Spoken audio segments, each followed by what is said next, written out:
How you doing, Andrew? Good man. Good man. Real good. What's been going on? What's been going on with you, man? New UI, new all kinds of stuff, man. That's good. It's been bumping in the Discord with all the feedback. I think it's awesome. Yeah, I think so far the feedback's been really positive, which has been incredible. I think honestly, normally when you change around like anything to do with user interfaces or user experiences, it's normally met with a bit of discontent. People typically like what they're used to, and any change is normally met with a bit of resistance. But this one here on next.kick.com has been really positive, which is super surprising. I think it's well and truly exceeded expectations. And, the next steps to get it from next.kick.com to kick.com, and there's surprisingly been very few bugs. With the upgrade there. Obviously, I keep on saying this, right? It's kind of like, I don't want people to get caught up. This is just the first of a lot of stuff that is about to get dropped. Originally we're kind of looking to obviously kind of launch like new backend, new app, new website, new front end all at the same time. But this was kind of like, all right, we're going to go the slow and steady approach. And, this is just the first of many big changes coming to Kick. So I think it's obviously going to give people a bit of a taste of what's to come. But yeah, super exciting on the product front. But, also exciting on the content creation front. There's a lot of going on Kick this last week. Yeah, there's, just to touch on what you were saying really quick, man, like, it goes back to what you were saying about like how we're quality checking everything and we're taking our time a little bit more. We got more eyeballs on this. The development team is growing. So it's just pointing in the direction of what we've been saying for the last, 4 weeks, that you're going to see a different cadence from us as far as like announcing dates and making sure that we get the QC down, and it's paying off in the UI big time. And then the other thing on like the changing minds, right? Like, I don't want to pick on Jared, but Jared's been around for a while, right? So it's convincing those guys who are used to Twitch, used to Mixer, used to Facebook, at looking at it differently, right? And so that's not going to happen overnight.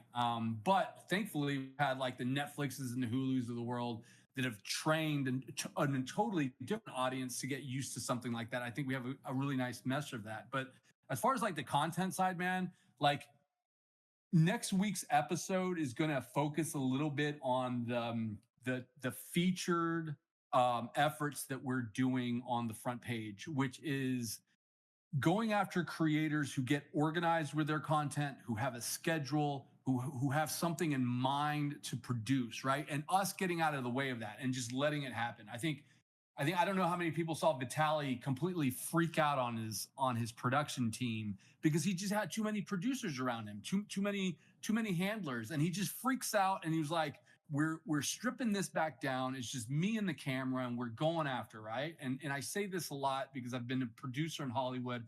Guys like me muddle up the content. And I think we realize that, we know that. And it's just about helping these smaller creators and larger creators and mid-sized creators get organized with their content, and then working with them and front paging them and letting a series arc develop. So we're testing it. We're liking what we're seeing, but we're hoping to roll something out like this to anyone that has a great idea and we can get behind.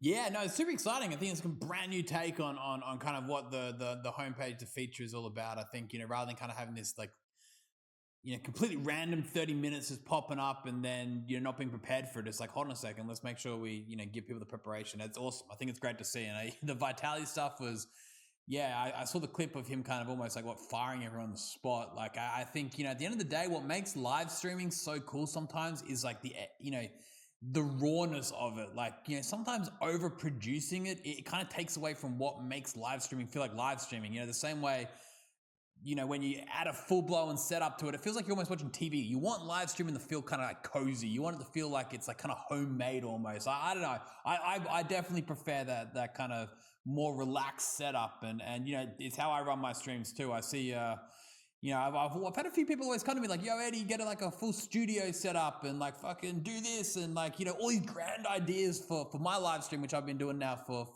about 5 or 6 years now, the steak one and recently now the Kick Talk.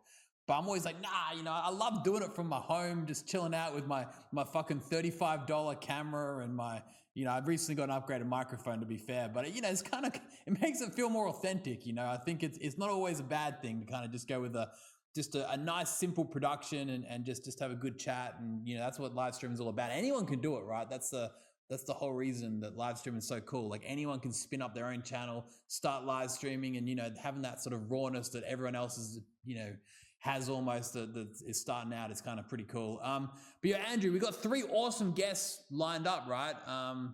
We got LadyDesiree, we've got KINGSLAYER and LaurenShayla, like pretty epic lineup. Of course, KINGSLAYER and Lauren have been around for ages on Kick, almost OGs. LadyDesiree is she's been around live streaming, 10 years now? More? Massive in the music section. Like, I guess all of them been around live streaming for ages. Veterans of the industry. Yeah, we're crazy lucky to have these guys on the platform. I mean, like you were saying, LadyDesiree comes from Twitch, KINGSLAYER comes from Facebook, and I'm gonna claim LaurenShayla for Kick Homegrown because I know she's streamed on other platforms, but man, we've seen her grown up. We've seen her grown up here on Kick for the last 2 years. She's gotten married, she got engaged on Kick. She was very vocal about her father passing, who was a big influence on her life. She shared that with her community. Thus, she shared it with Kick staff. LaurenShayla was on the first class of phases. KINGSLAYER ushered in the entire Facebook community over here, and then LadyDesiree, she's our first guest, and I'm gonna bring her over, and I'm gonna keep gassing her up and letting you guys know what she's all about. But I'm gonna bring her over, and LadyDesiree, bringing you over. But just to kind of give you guys a background on who this is, right?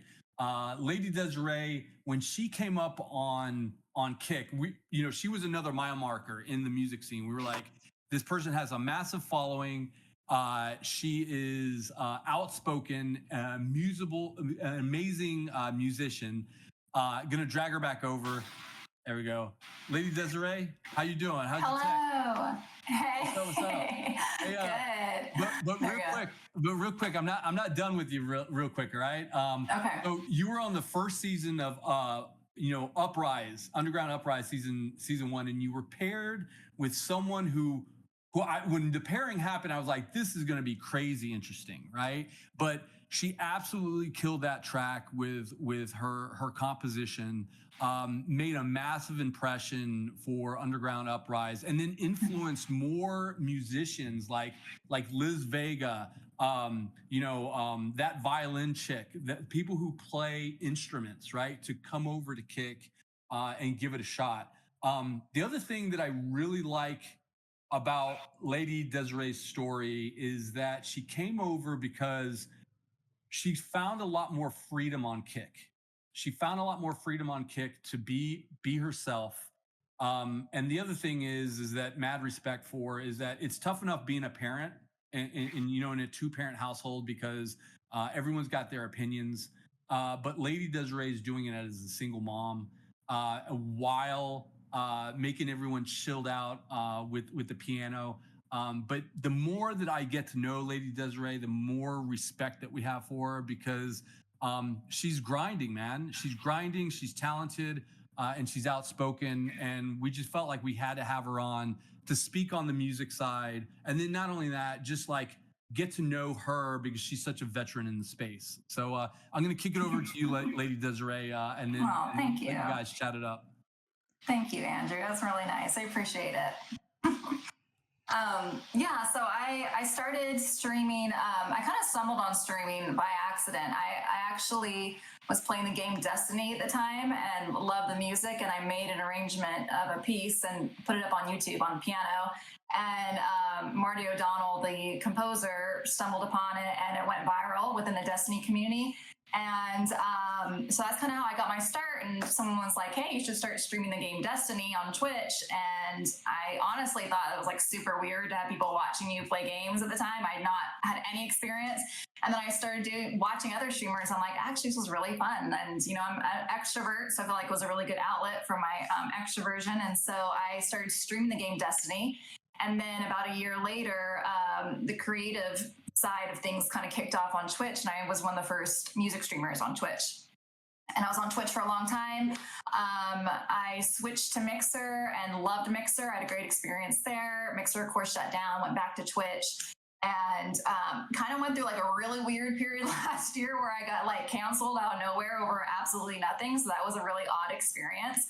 And I just kind of felt like, you know, I don't know if really Twitch is the place I want to be. And lo and behold, I feel like Kick just had started to kick off at that point, and I thought I'd give it a try, and I've loved it. It's been great.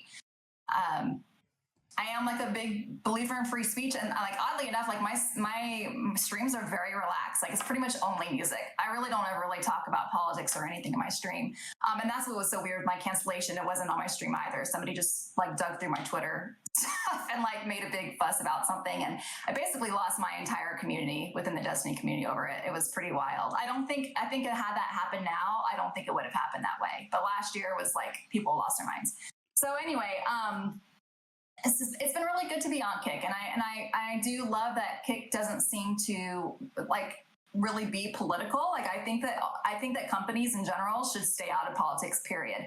Like don't support right, don't support left, let's just focus on whatever we're doing, you know? I don't know why that's like so hard for companies to understand, but I feel like companies are starting to kind of move that way.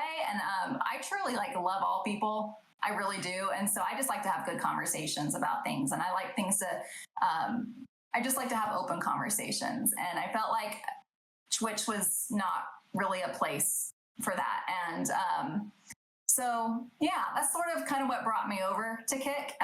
But it's been great so far. And, you know, I've been in this place now. This is my third time where I'm like on the ground floor of being a music streamer. So a lot of the stuff that I think like makes other music streamers nervous doesn't really make me nervous, because I know the directory is going to grow. Like it's just such a live streaming is so great for musicians. It's so great. So I know it's going to get there. And I kind of know what sort of has worked in the past and what did help the music directory grow on Twitch. And so I don't really stress out about a lot of those things that other musicians seem to worry about, because Kick is still really, really young. And I think people forget that, because when I was on Twitch after a year as a music streamer, it was still very dead. I mean, it was not like booming. It took a while for the music directory to really, really take off. It was a couple of years. So, yeah, sorry, I feel like I'm rambling a little bit. Hey, no, that's awesome. It's so great to have you on. I've dropped by your stream like quite a few times, right? And every single time it's such a cozy, awesome environment. So thank you so much for coming on, LadyDesiree. Sure. Yeah, I think you mentioned there on the politics side. I think a big part is most of Kick is based out of Australia, as you know. So we kind of don't realize what's going on with politics. You know, we're kind of like here in Australia. Every 3 or 4 years we have an election, and like people turn on the TV for 30 minutes and they kind of turn it off again, and it's kind of that's it. So you know, it's probably a refreshing aspect that we definitely kind of just stay out of that conversation. But I had no idea that you were on, you know, in the music section that long ago. Like that's crazy. Like I knew you'd been around for a while, but going back to the very early days, and I guess like you're saying, you've kind of seen, you know, even the largest live streaming platform, Twitch, go from nothing to something in that section. I guess, you know, seeing it happen with Kick, you have that kind of that reassurance that, hey, look, this is possible, which is awesome to hear it from you in that sense. That must have been, you know, an incredibly it must have been incredibly rewarding actually watching the category grow when you're one of the first people there almost. You must feel like you must have had like a sense of ownership over that success, I would imagine. I mean, I don't know if I felt like I had a sense of ownership, but it was nice to be a part of that and see the growth for sure. I mean, when we first started, we all knew each other. I mean, there was only a handful of us. So it really exploded around the time of COVID. That's when it really, really took off. But you know, it grew. We really need people from the outside to support us, because that's really what, like, my channel grew because I had a lot of friends from the Destiny community that would come, and big streamers, people that have like, I won't drop their names now, but like I knew them before they were famous, kind of thing. And they would come in and raid me, and then I could go take my big channel and go raid another music streamer. So we really had help from the outside. Because a lot of people didn't know about, people still don't know about music streams, and people, I think some people think they might not like it, and you really kind of need to give it a try, because it's, honestly, I feel like music is the universal language. I feel like everybody loves music. I feel like it is literally like a magical, it's the closest thing to magic I think that exists in this world. You know, you can hear a song like just like that, it can change your mood, and it's awesome. I love music so much. And it's just so, I feel so fortunate that I get to like do what I love for a couple hours. It's like, it's therapy for myself. Like I like to think it's therapy for other people, and they tell me that, but honestly, it's selfish. I love it. It's therapy for me. If I'm pissed off, I'll just play a bunch of like angry pieces, and I'm like, I'm good to go. It's done. My anger is gone, you know? So it's, I think that like people should just give it a try. I think that if they haven't tried out a music stream, do it and see what you think. If there's people listening right now, they're on the fence about getting involved with you know, helping giving a music stream a crack, you know, whether that's piano, guitar, singing, anything, right? There's so much to choose from. Please do help grow the section. You know, as LadyDesiree was saying, you know, the section itself, it takes time to build up as well. And with the support of other people getting involved, and especially people who stream other stuff as well, right? People who stream other categories, other games, you know, I know a lot of people probably have some hidden talents when it comes to music. It'd be awesome to, like you said, that kind of, you know, cross-pollination of communities is what really drives it. And it's just sparked a few ideas that I think we could definitely kind of potentially work on to help the section grow. Because that's interesting. You mentioned that a lot of that growth in the early days of your Twitch career came off the back of gaming streamers. That's actually, you know, super interesting to hear. I guess if we could find a way to kind of replicate that and help those sections out that we're looking to grow by getting other people involved, like, you know, that sounds like just something that we could so easily act upon. And you know, again, it's like you said, I don't think anyone dislikes music. No one's going to come into a music channel and you know, not have a good time. Like, I think it very much is, like you said, the universal language. Everyone's gonna appreciate it to an extent, that's for sure. Ladies, I got two questions for you before I hand it completely over to you.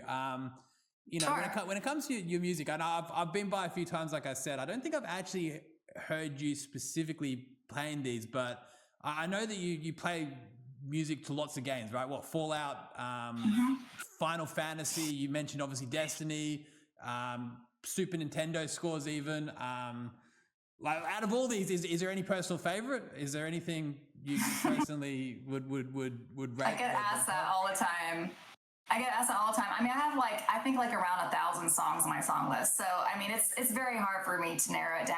I play a lot of geek culture music. So a lot of video game, TV, movie, you know, like Star Wars, you know, Jurassic Park. I mean, pretty much all the big names and the geek culture stuff I'll play. And I love them all for different reasons. It just depends on my mood. But I think I really love the old retro video game tunes, probably the best, because they really had a very, very strong melody, and I like strong melodies. I am classically trained as a pianist, so I've been playing the piano my whole life. My father was a concert pianist. I went to college for piano. So, I mean, I grew up playing all the classical composers. So basically the way that I play the music is I'm arranging it on the spot. I never play the same piece twice the same way.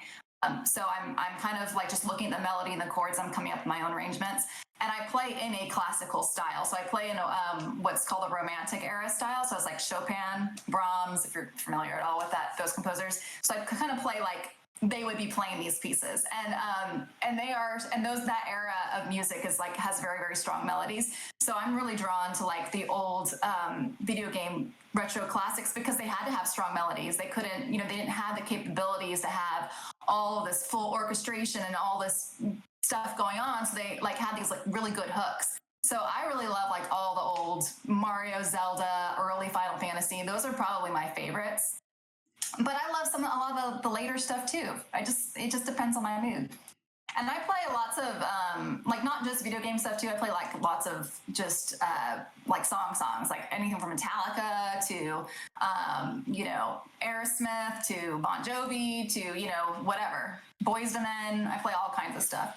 So it just really, it just depends on my mood. But if I'm in a loving, like, oh, how romantic, life is wonderful, then I want to play one of those songs. If I'm in a pissed off mood, I want to play an angry piece. So, yeah.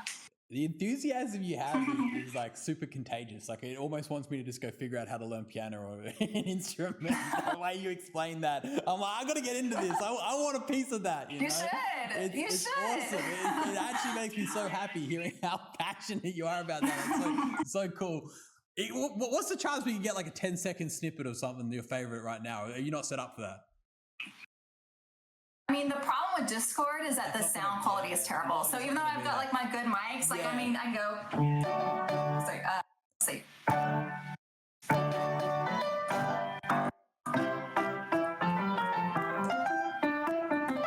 There you go. This is my fanfare I play when somebody follows or subscribes. So hey, if y'all want to hear this, come follow or subscribe to me.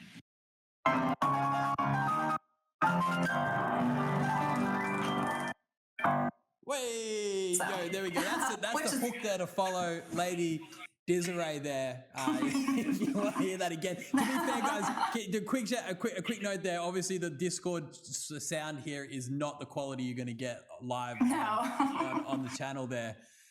Just switching gears real quickly until I hand it over to you. I think Andrew mentioned it, right? Like you're obviously, you're live streaming and you're following your music career. You're also a mum as well. Like juggling all this that's a hell of a job. Like you've got a lot going on. Like how do you handle it? Is there any tips you got for other people who have a lot of things going on who want to get into streaming?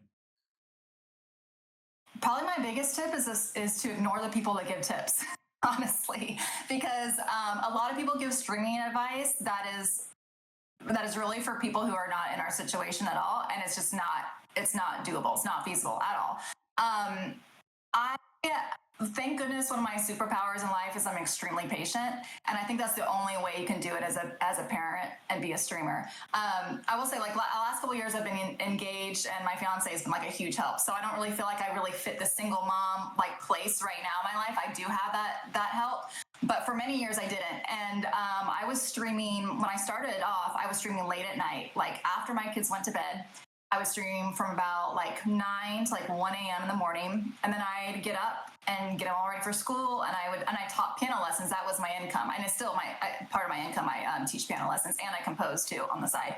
But I would have an extremely busy day, and I would just do that a few nights a week to not completely burn myself out. And as my stream grew, I could afford to drop some piano students and start doing some more daytime streams. And now I don't do any nighttime streams anymore. Now all my streams are mornings, and I've been able to do that over the course of many years. So really, it's about finding what works for you, and do not compare yourself to people who are not in this situation, because they might have like $500 that they got to worry about for the month to like pay their rent, and that's it. That's just not what it is when you're a parent and you're paying for a mortgage on a house, or a house big enough to rent. I really let go of that stuff early on. I learned how to let that go. And this whole like grind, I don't think that's actually really good advice for parents. I think you have to your family comes first before anything else. And so you have to kind of just find a way to honestly fit that in, because it's not guaranteed income. And so it's not really, it's not very smart to put tons and tons of time into something if you need to be paying bills. So you're going to have to kind of treat it more as a hobby in the beginning. And then if it grows enough, then you can start, having it cut into work hours. That's what I think. And it's just about being patient. I'm going to be, next year will be 10 years streaming. So I've been at it for a while. And I've had a lot of bumps in the road, like a lot. I've had the rug pulled out from underneath me many times, with Mixer shutting down and with what happened last year. And I still feel like I'm kind of in the rebuilding. It's interesting though, because on Kick, there were a couple of months that I made more than I made at my height before. And that is because of getting that full sub amount. That's huge. And why I really honestly don't know why anyone wouldn't restream at least to Kick, because that is such a huge incentive. I do feel confident, and I feel like Kick is definitely the place to start. If you're going to start a stream, I think that Kick is better because it's just so saturated over on Twitch.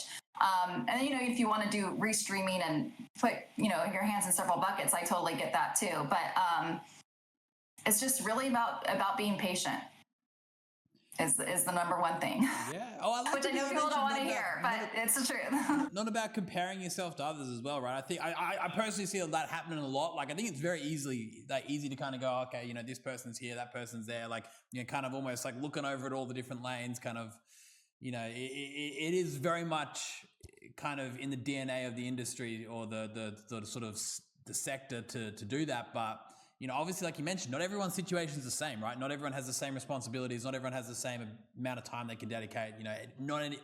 Everyone is running their own race essentially, which I think is such a great way to put it. And hopefully more people can kind of look at streaming like that, because it's obviously far more healthy as well. But yeah, I didn't realize 10 years. That's absolutely incredible as well. I knew you'd been around for a long time, but that is the beginning almost. Like, that is from almost day dot. So that's incredible. And the fact that you mentioned in that whole course of the 10 years that, one of your best months potentially has been, whilst you were on Kick, that's pretty damn special as well. So yeah, big shout out to the 95.5 subsplit. I guess that's good. Do you notice that people gift more because of that too? Or is that something you've come across? I think so. I think people want to know that their money, the bulk of their money is going to the streamer for sure.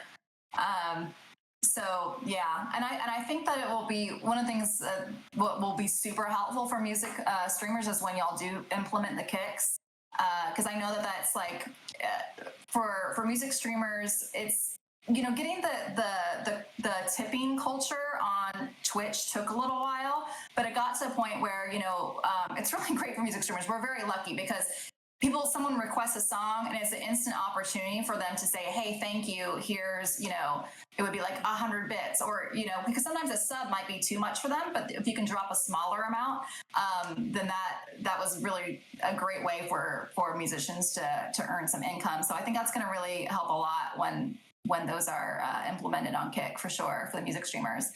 But yeah, definitely I think people want to know that their money is going towards the streamer. Yeah, I guess it'd be quite hard to swallow. I don't know, me as someone, I love gifting subs out, but if I knew that half that money was potentially not going to the person I was giving it to, I definitely wouldn't do it. I wouldn't feel the same. So yeah. Anyway, that's that's awesome to hear. That's incredible to hear. And on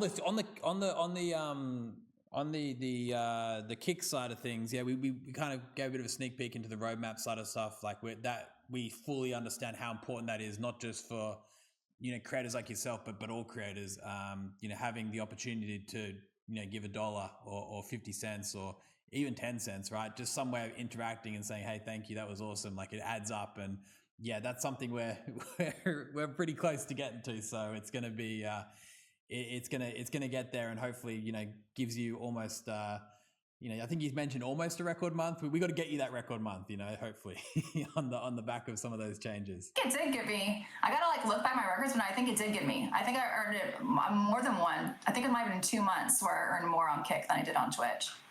Yeah. So I've had some pretty good months. But yeah, no, it's been good. It's been good here. And I really appreciate all the support from Kick. And I think that's feeling appreciated is a big part of, it's a big draw for a lot of people, everyone wants to feel appreciated and seen.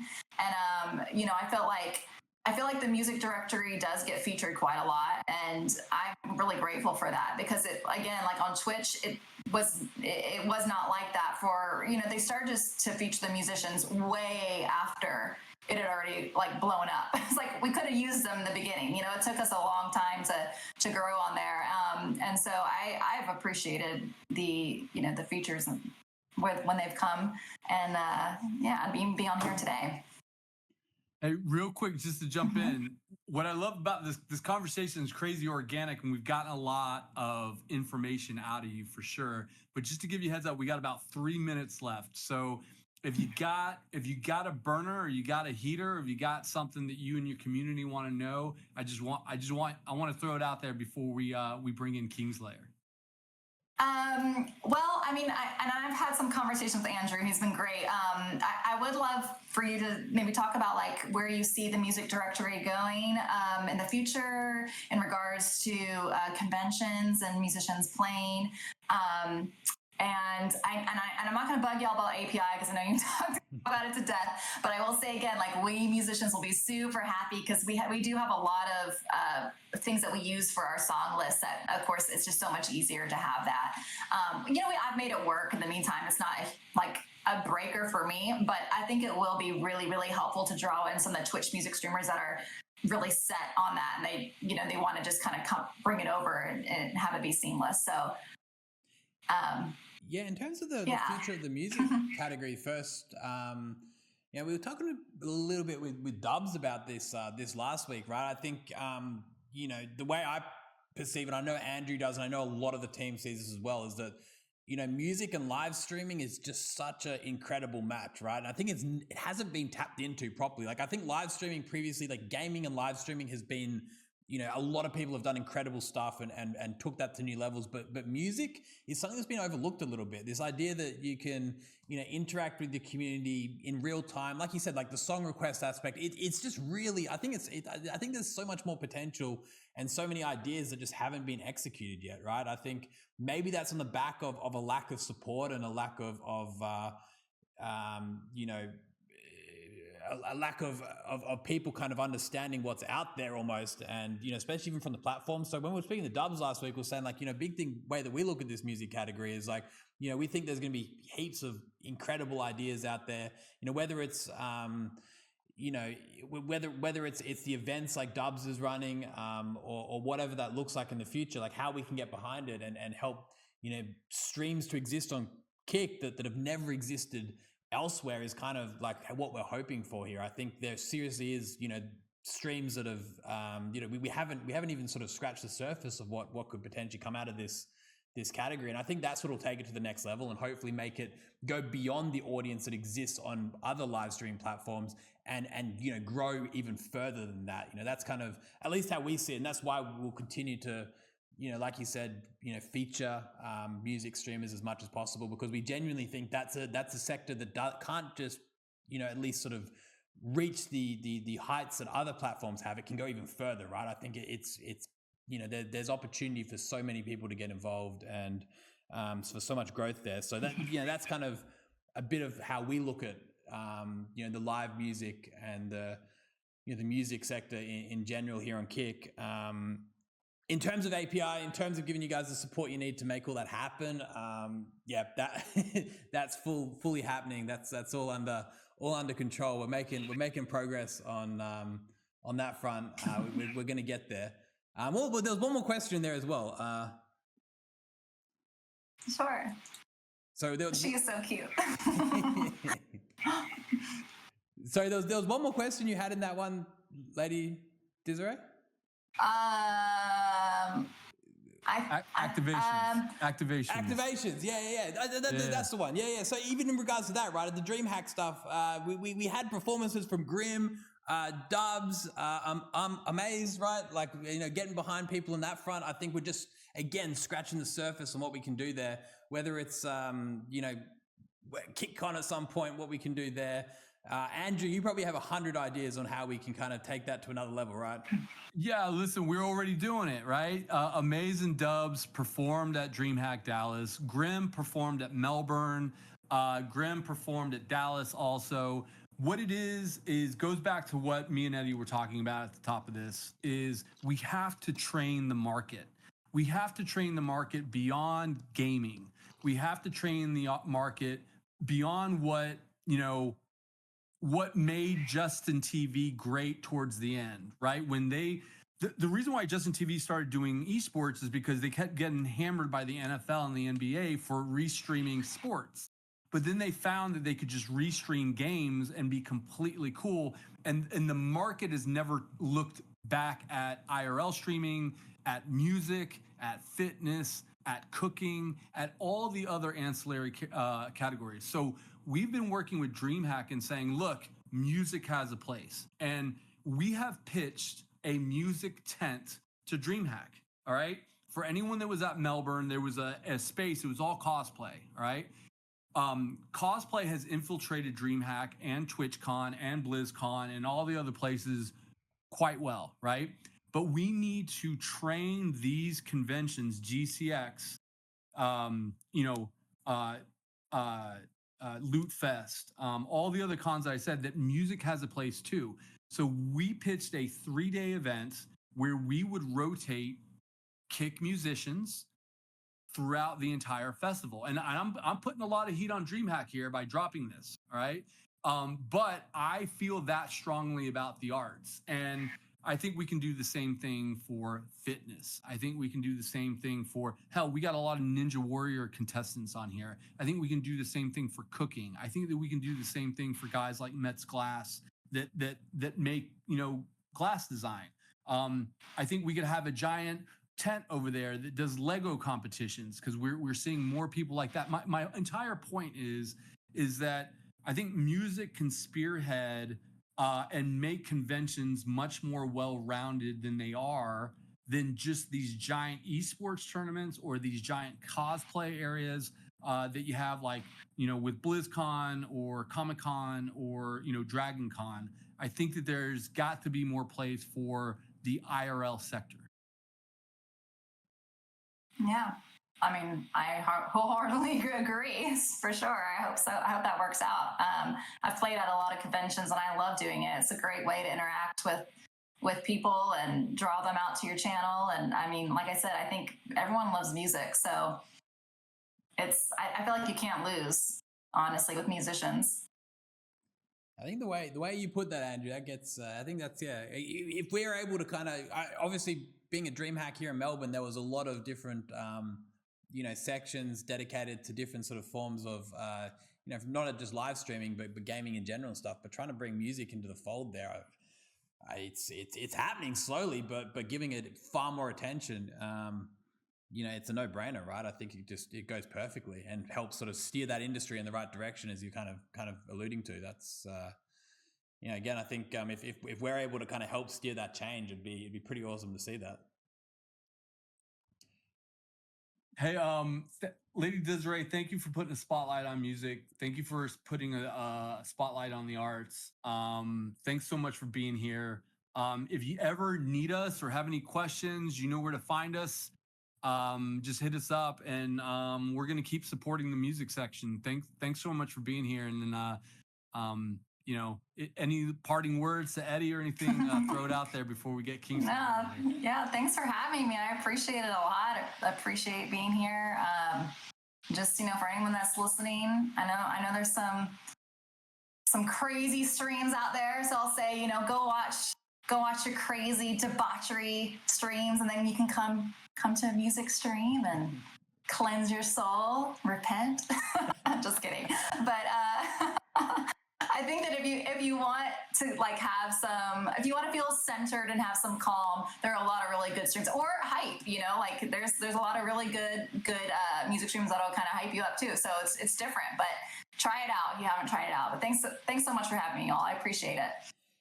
Guys, anyone listening here, please give LadyDesiree a follow here, please. That's I think definitely have to hear her live if you haven't already. She's incredible, and thank you so much for dropping by. I really appreciate it. It's been an awesome chat to talk about music, and I'm going to see if I can follow up on my my newfound inspiration to pick up an instrument and get behind it. Good. Let me know how it goes.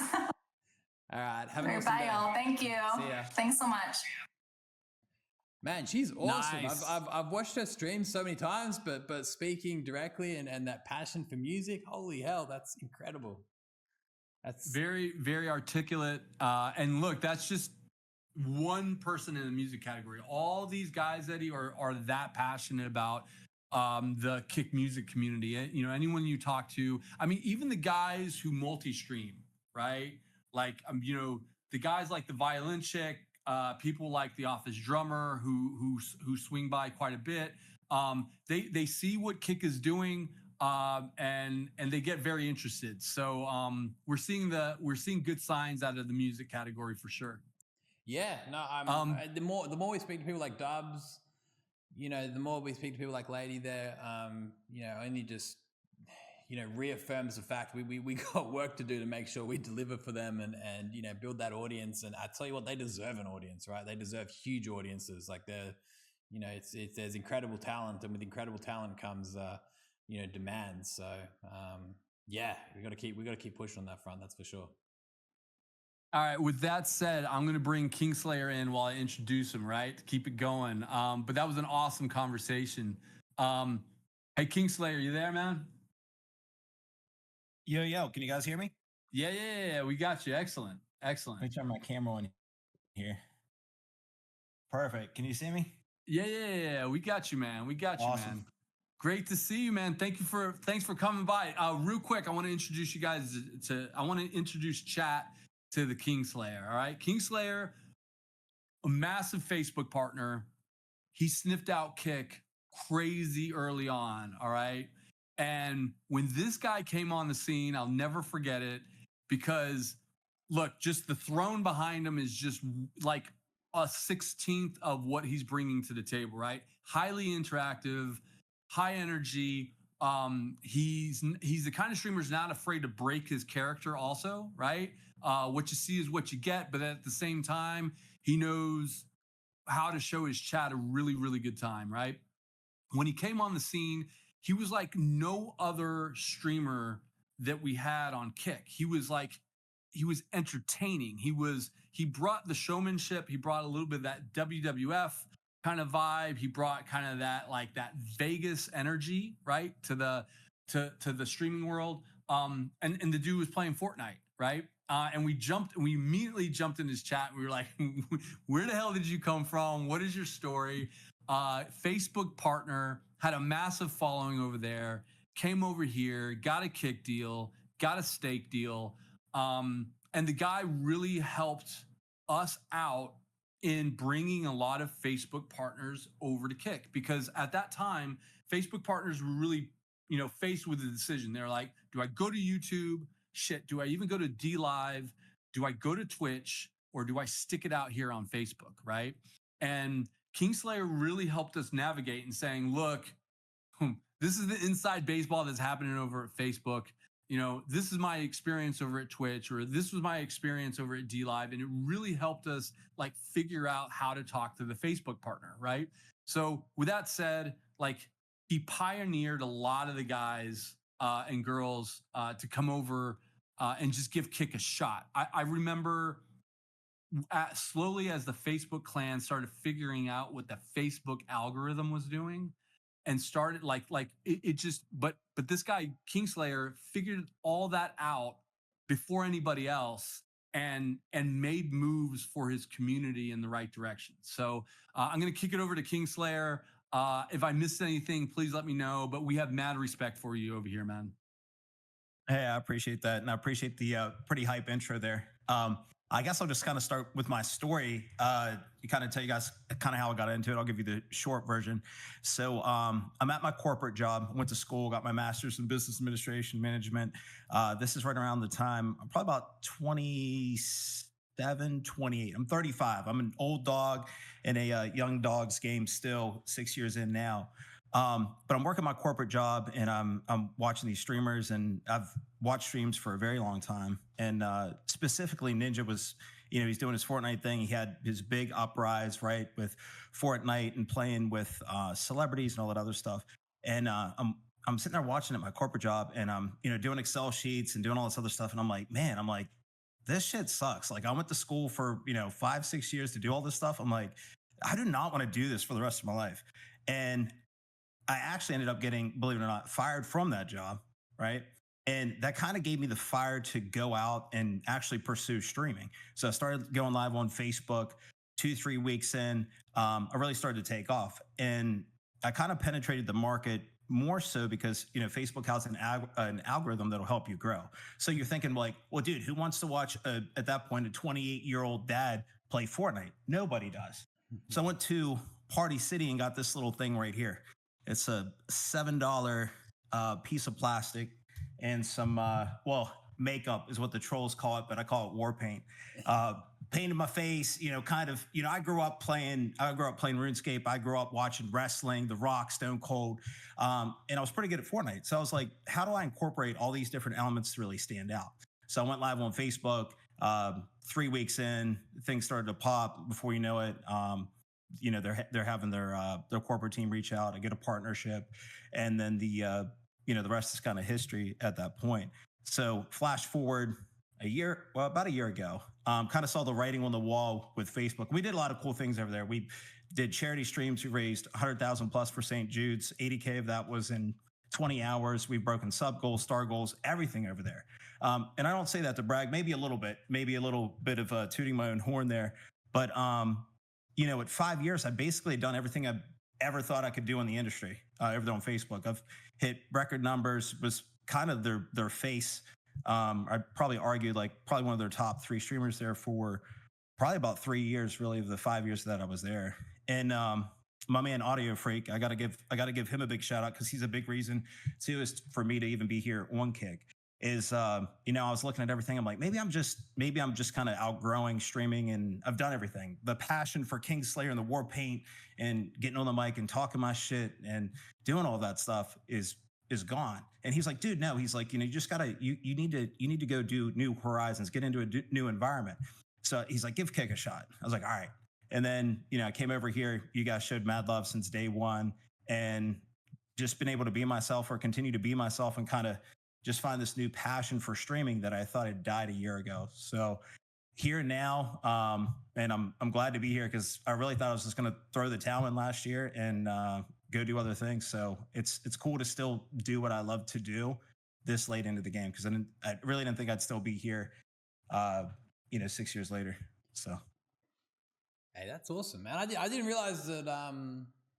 You're close to kind of calling it quits almost. Like, I guess with kind of the face, everything that was going on with Facebook, and I guess after investing so much time into that platform, if it's kind of, the writing was on the wall, as you're kind of saying, you kind of at that point start questioning, is there even, much point kind of moving forward? And, you say so far into your career, with that being said, I like to think it's only 6 years, right? Hopefully it's still the early days. You're going to look back, 30 years from now and be like, hey, they were the good old days almost. But, on that note though, you're on Facebook, and Andrew said there's a lot of other choices out there. Just kind of wondering from that Kick perspective, what kind of made you give us a crack? Obviously it was we're pretty new, lots of unknowns. You obviously just went from a platform which was kind of phasing out that kind of live streaming component. What made you give us a shot? Because you were one of the first, if not the first, I'm not sure exactly, but you were sort of the first, one of the first movers, which brought everyone over. So, that was game changing for us. How did we get so lucky for you to kind of give us a crack? Yeah. So, well, first off, just as a businessman, I've never given out 50% of my revenue, period. I'm not it's just not doing it. So, Twitch was really off the table from the get go. I tried Twitch way back for a month. This was before Facebook and all that. And just, there wasn't a way for me to really see if penetrating the market and grow, right? At that point, Kick is still new now, but, it definitely wasn't gonna be Twitch. YouTube was a consideration. But for me, I was like, I don't want to be confined by censorship, and I don't want to be confined by rules. I want to be me, and I want to just be authentic and raw. You like me, great. You don't like me, that's fine. I'm not here to win a popularity contest. I'm here to have fun, make people's day better, and entertain people. It's always been my thing. I wrote down before I even started streaming, people we either like or dislike KINGSLAYER. There's no in between. They're going to talk about you one way or the other. And I've embraced that for 6 years. So YouTube was kind of and then I see Kick. I see how you guys are kind of coming in, disrupting the industry. So I was like, I'll give it a try. And then just kind of just going back to being raw and authentic. It's just kind of, I feel like I fit in. And then, the community coming over and just showing the love that they've shown me for so long, it was a blessing. So, still here, and it's still having a blast, man. And I'm not one to quit. That's one big thing that anyone that's seen in space, I'm extremely competitive. KINGSLAYER requires a lot of energy and effort, and you can't force it. That's the one big thing like I want to like emphasize. A lot of people are like, oh well, he was successful because he played dress up in his basement. And there might be a certain component to that, but the reality of it is like you got to own that character, man. And like you got to own it top to bottom, left to right. And just playing dress up just not going to get you there. So yeah, I'm just grateful to still be here, and grateful that there is a alternative to the other platforms that are out there. I just wanted to flag something. You mentioned something really interesting there. And it's also like Lady Desiree mentioned exactly the same thing. It was on this notion of like, hey, look, Kick, promotes kind of free speech and allowing you to be you, right? I think, that's something that again, it's a contentious topic, because I think a lot of the time people get kind of this idea of like free speech and being able to kind of be yourself mixed up with like some of the crazy shit that goes down, right?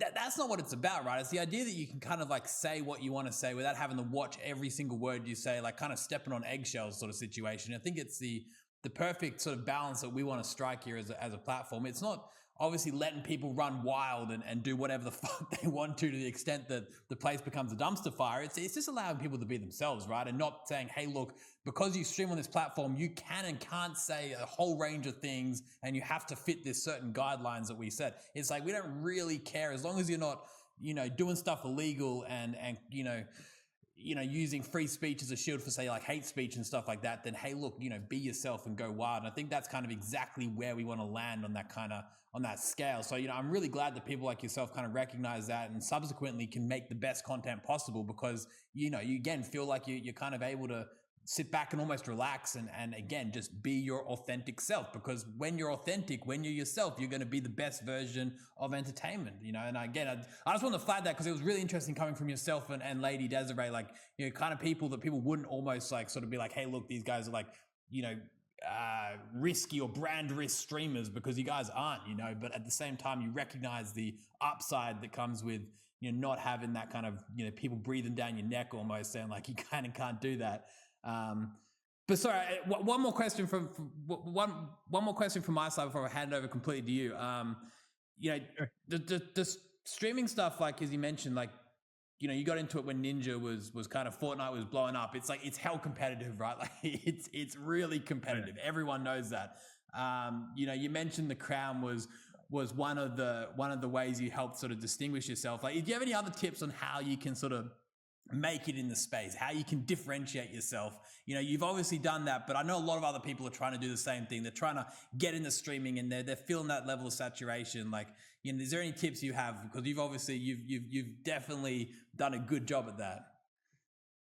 Yeah, I kind of to touch on what Lady Desiree had mentioned on her portion, the grind mentality. There's definitely an element of you have to put the work in, right?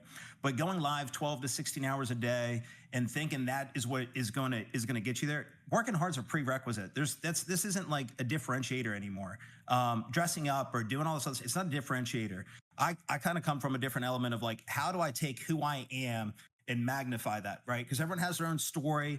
We all have our own challenges. We have all of that, right? So how do I penetrate a market, especially now that, you have celebrities, you have professional football players, some that I play, that I game with, that are trying to do this for a living. I mean, these are people that have made it in their sector, their space, and they want to come over and they want to do, they want to do live streaming and everything. My biggest advice to any content creator, no matter your size, there's two things. The first thing is you got to want it. Nobody owes you anything. There's a certain level of entitlement where people think like, oh, if I get the homepage or if I get this, it's all bullshit. You got to go get it. You really have to want it in this space. First and foremost, you have to have that mindset whenever you get up and whenever you're grinding. We've all got it. I got 4 kids myself. I have every excuse to not do things and this and that. You first off, you have to commit to it, and you have to realize nobody owes you nothing. That's the first thing.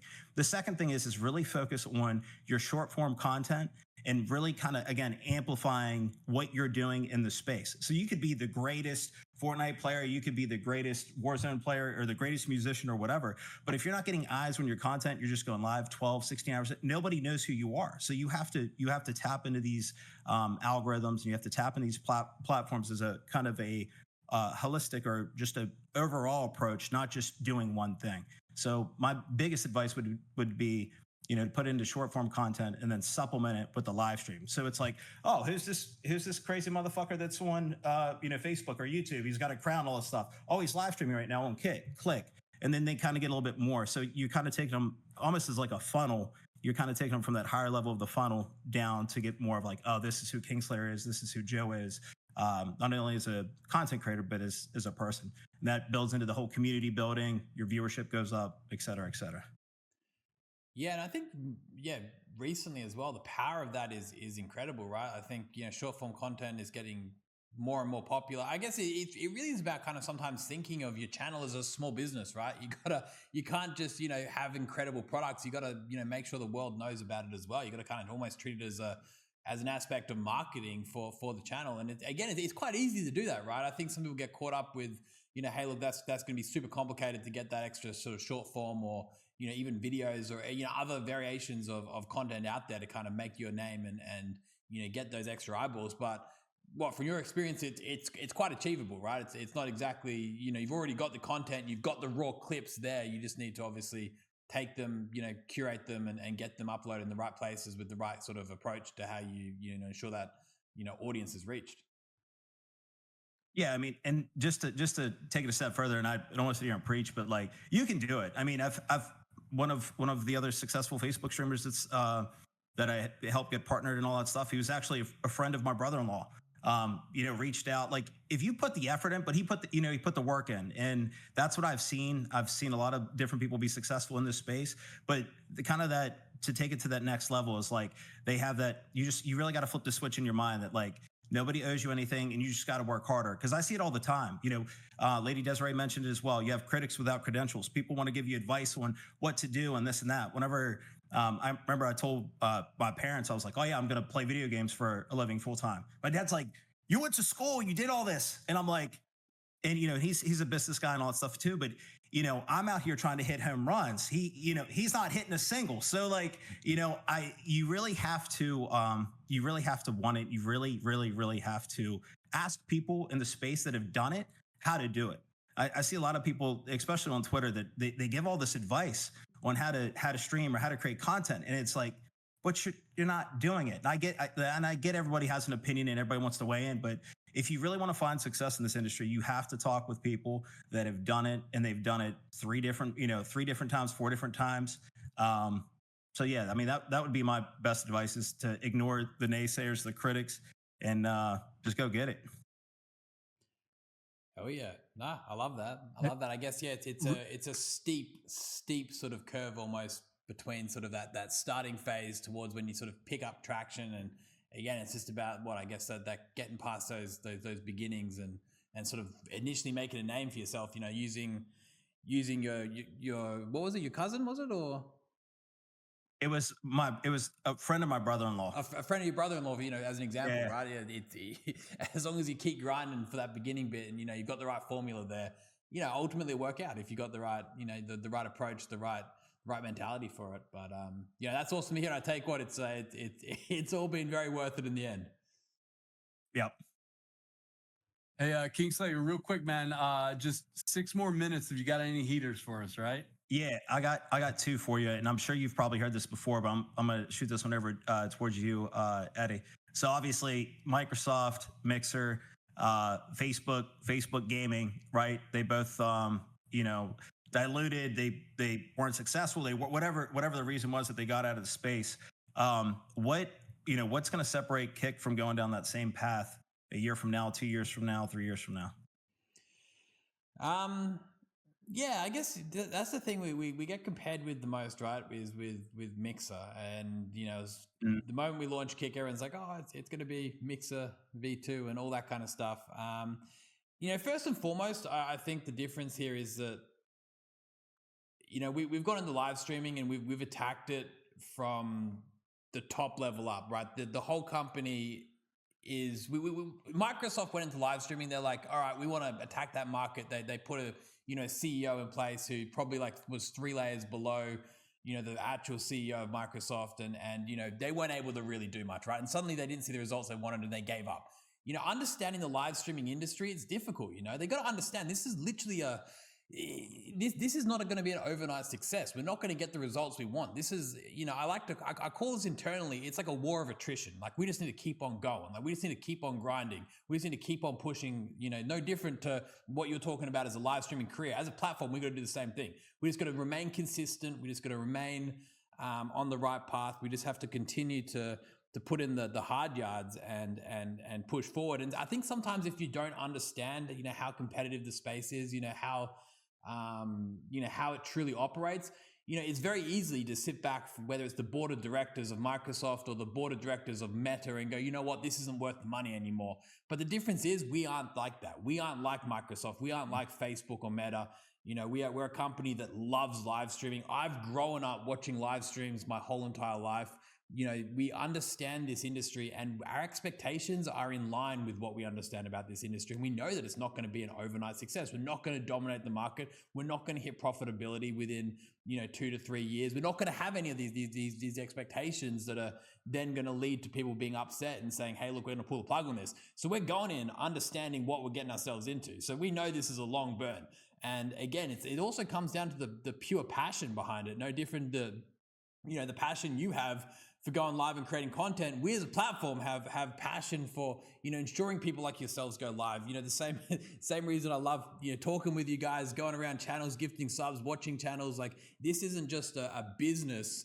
This is something more than that for us, right? This is truly a project that we believe in, an industry that we believe in. And it's an industry which, again, I go back to what I was speaking to LadyDesiree about, right? Like, an industry which I think is not even scratched the surface of what it can become. And that's what makes it so exciting for us. We don't want to just be like, okay, we want to be like Twitch, or we want to be like YouTube. We want to take live streaming and make it as popular and big as it possibly can be, because it has so much potential. Like, it's just such an incredible medium of entertainment. Like, the way that you can interact with a live audience, and you've got people, tuning into you to speak with you live, and all the, that comes with that is just unparalleled to any form of other, social media or media avenues out there right now. And again, we want to go on that journey. So, from our side, I think the biggest difference is you don't have like a massive corporation that doesn't understand what they're getting themselves into. We know what we're getting ourselves into. We have realistic expectations,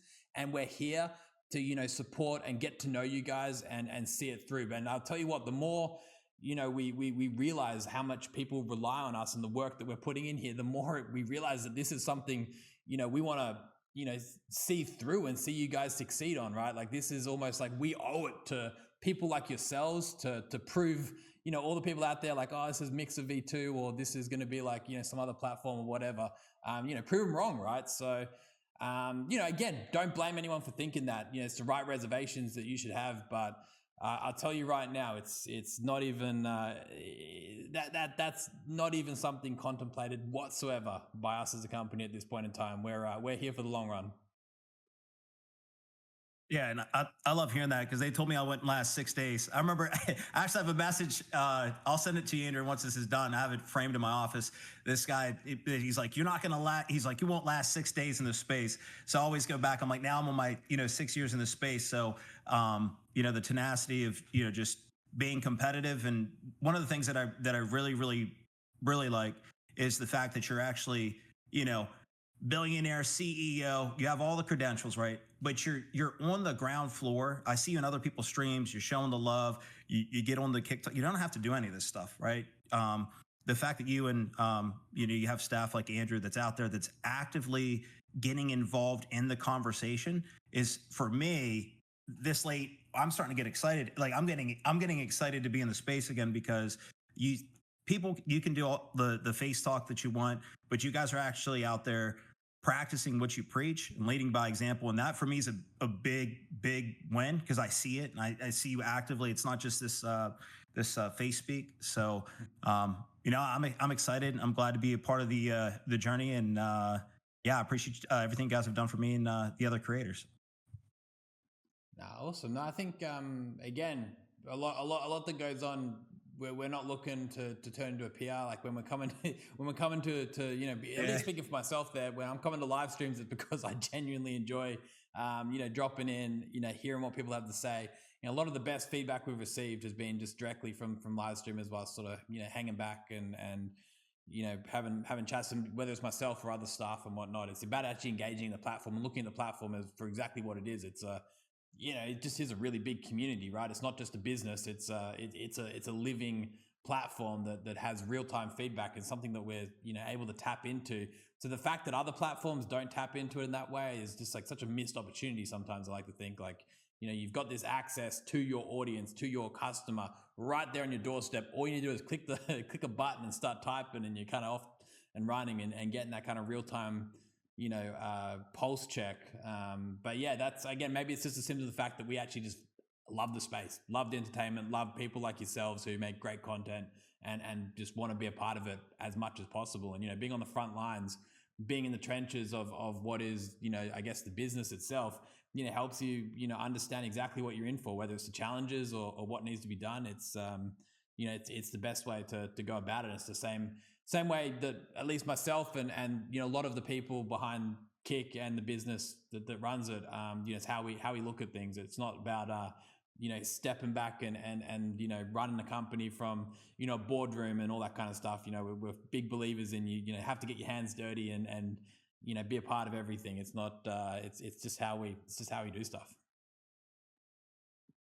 Awesome.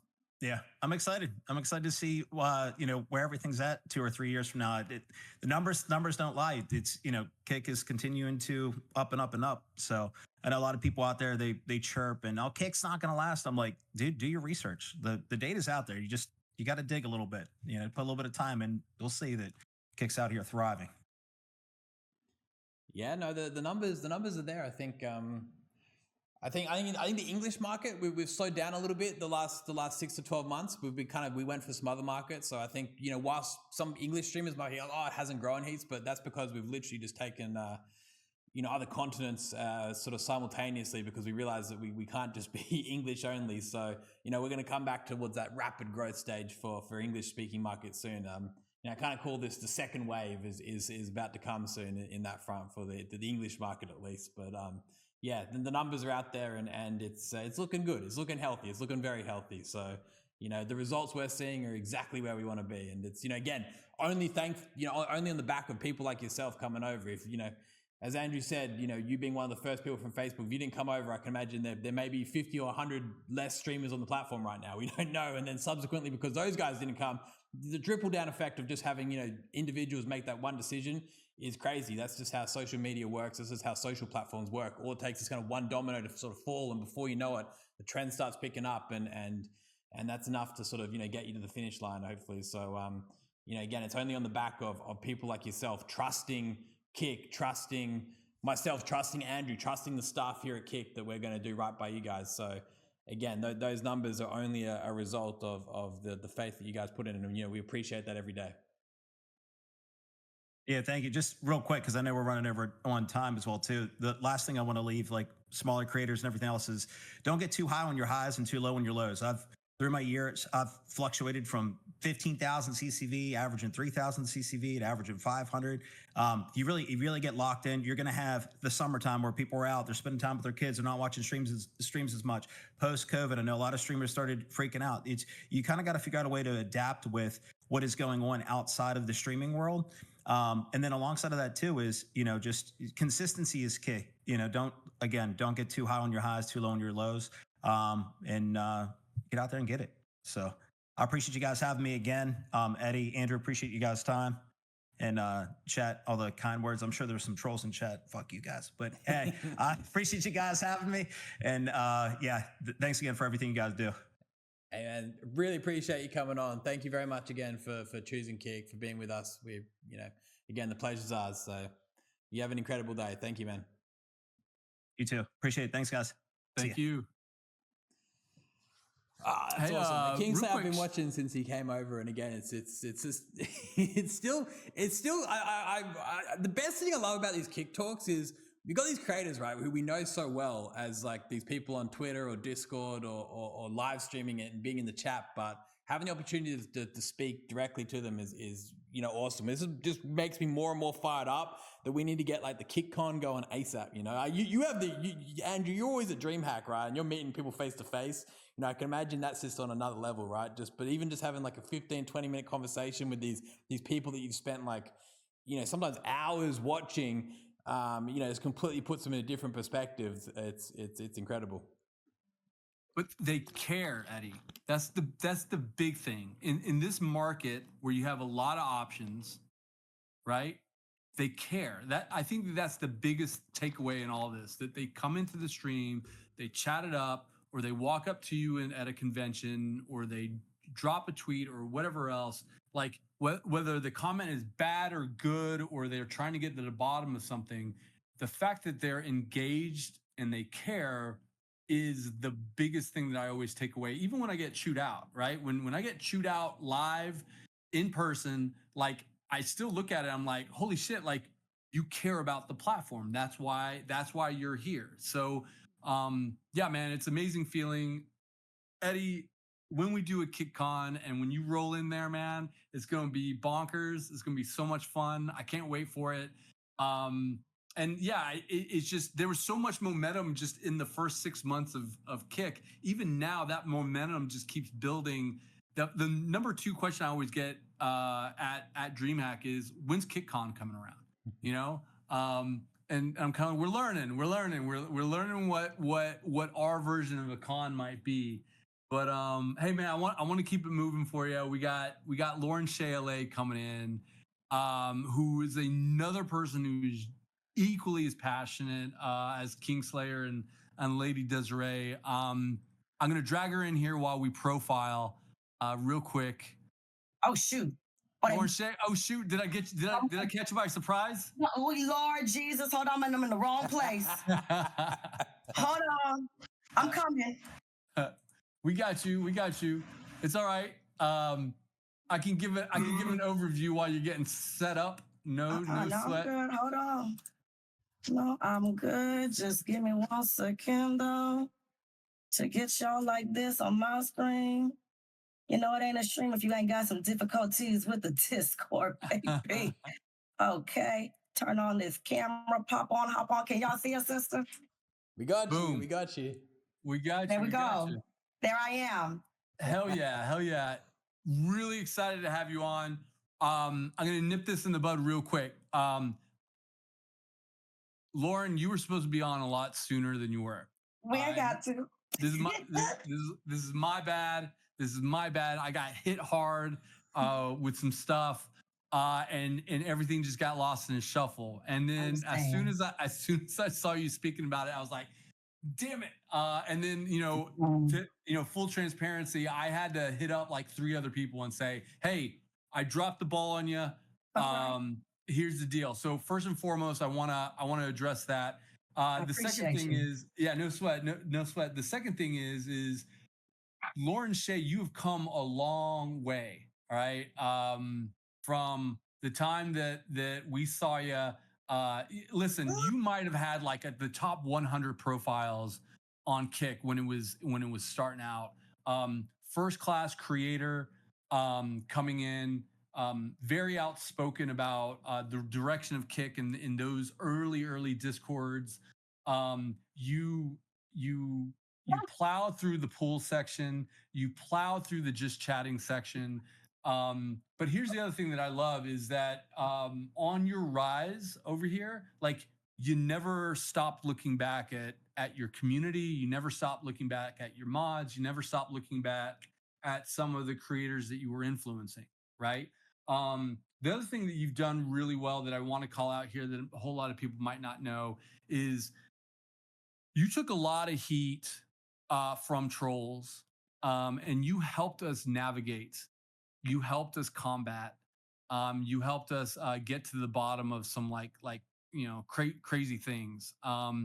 But you stuck with us, right? And it was unbelievable. A lot of people could have thrown in the towel, but you spearheaded a lot of folks that don't speak English, that don't look like the majority, that do it differently, and they look to you and they said, if she can do it, I can do it.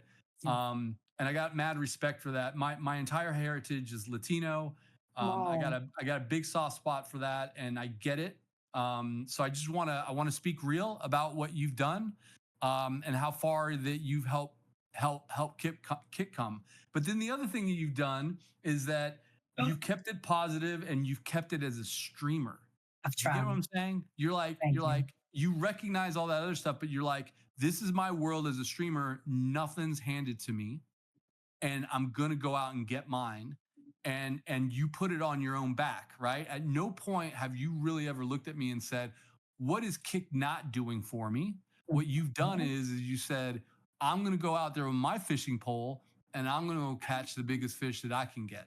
So I want to make that absolutely clear, because I think that the trolls or the critics or whatever start looking at it differently. And I want to just cut through all the bullshit and just say, you went out and earned it and got it, and we have mad respect for you on that front. So with that said, I'm going to kick it over to you, let you and Eddie chat it up, man. Big. Well, thank you so much, Santa Maria, for having my little booty on this platform. I appreciate the acknowledgments. And yes, I know we've had a lot of little stuff with trolling and people that don't like me. I know, listen, it's a great day, because some of the people that don't like me are here and the people that love me are here. So everybody's in one space together. We just one big family today on Kick Streaming. So it's good to see all of y'all, whether you listen. If you don't like it, love it. And if you don't love it, well, I don't know what to tell you. But I'm from South Central LA. I've been on the platform for a minute doing my thing. So any kind of questions you have for me, let me know, Eddie. I appreciate you having me on. I don't think the last time we got a chance to speak during DreamHack, I got to genuinely thank you face to face. Some of y'all know on the platform, I'm a daddy's girl, y'all. I grew up watching my dad play all kinds of JRPGs and games and different things. And we sit on a stack of Game Informer magazines, because we didn't have chairs, and we would watch him play his games, and that's where I got my love for gaming and music and all these things. And when he did pass, Eddie, Santa Maria, Papa Zaduke, and I know Sergio sent his sentiments as well, came together. Y'all were the first. Before my job, I had been at for 6 years as a child therapist, as an MSW. Y'all were the first ones to send me a bonsai plant. I still have it. It has unfortunately died as well. But I still have the pot. And I want to say thank you so much for seeing us, sister, and for all your support through that time. Thank you within passing. So thank you. No, it's the very, very, very least we can do.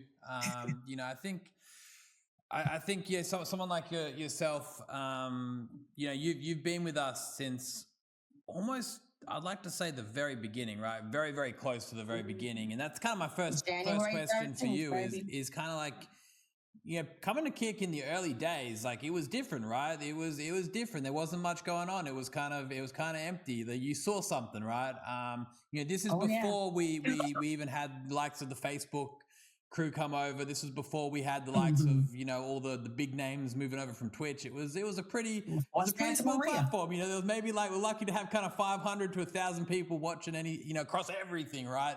You know, what's your experience been like, you know, going through that journey of you know, where Kick started, where it went to, and all the highs, the lows? Like, you know, it must be, you know, you've been through a lot. Like, to be fair, a lot of people have been around for a while now, but you've been around since like that very, very beginning, which is pretty cool. And I guess, you know, that journey, you know, just like my journey's been amazing, I'm sure yours has been incredible. So, you know, if you got some more on kind of what that's looked like for you.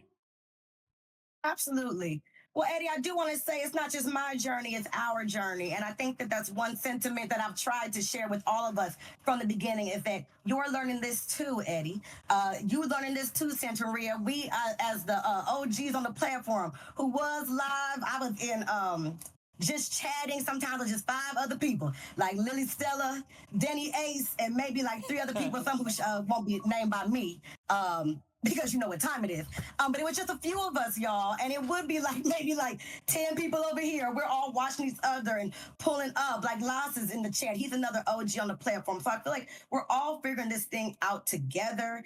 So I want us to move forward with grace and space. And sometimes I feel like as a new platform, people are very critical of us as a platform. And yes, there's some things that we got to absolutely address and work on and all that good stuff. But we all trying to figure this shit out together, okay? So let's all lead with that energy today, that we all are on a journey gonna get together, baby. All right.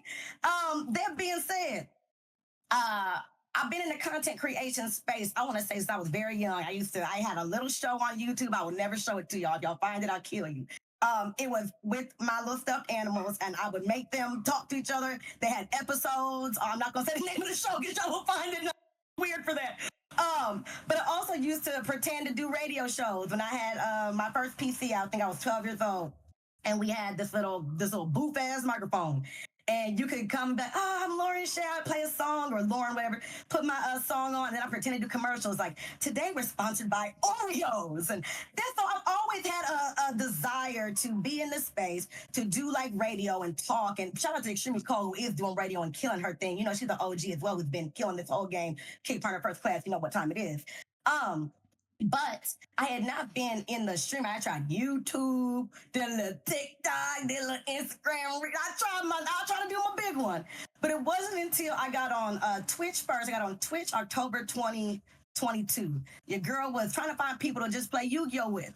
I'm a Yu-Gi-Oh gamer, y'all. I know a lot of people don't do Yu-Gi-Oh, but that was me.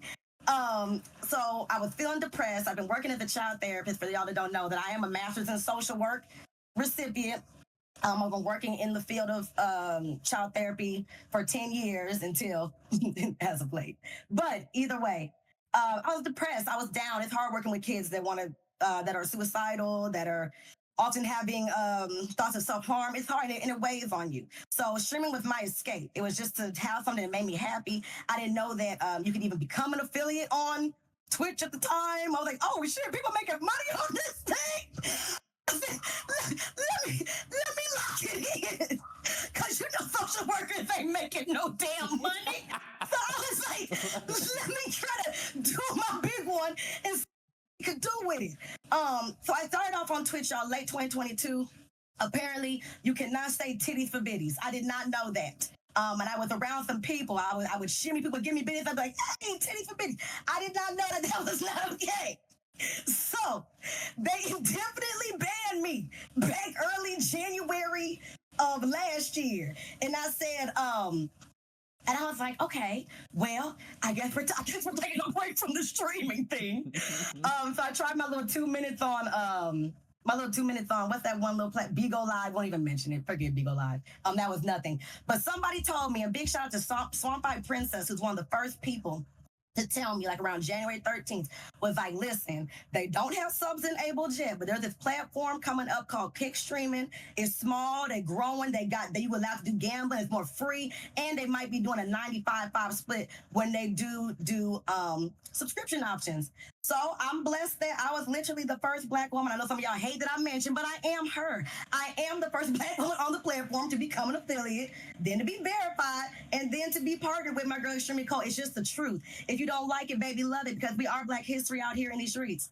And I'm not trying to be woke and extra and all that stuff, but it just is the truth, okay? It is. And I'm only able to do that because people like you, Eddie, people like you, Santa Maria, people like Sergio saw me early on and was like, see her trying to spread the vibes and be positive and keep it up, even though I was called the N-word 5,000 times by bots and a beach whale. And I guess the trolling and stuff, Eddie, hasn't really affected me like that, because one thing for certain is I am from South Central LA. You got to have some thick ass skin to do this, to come from where I come from.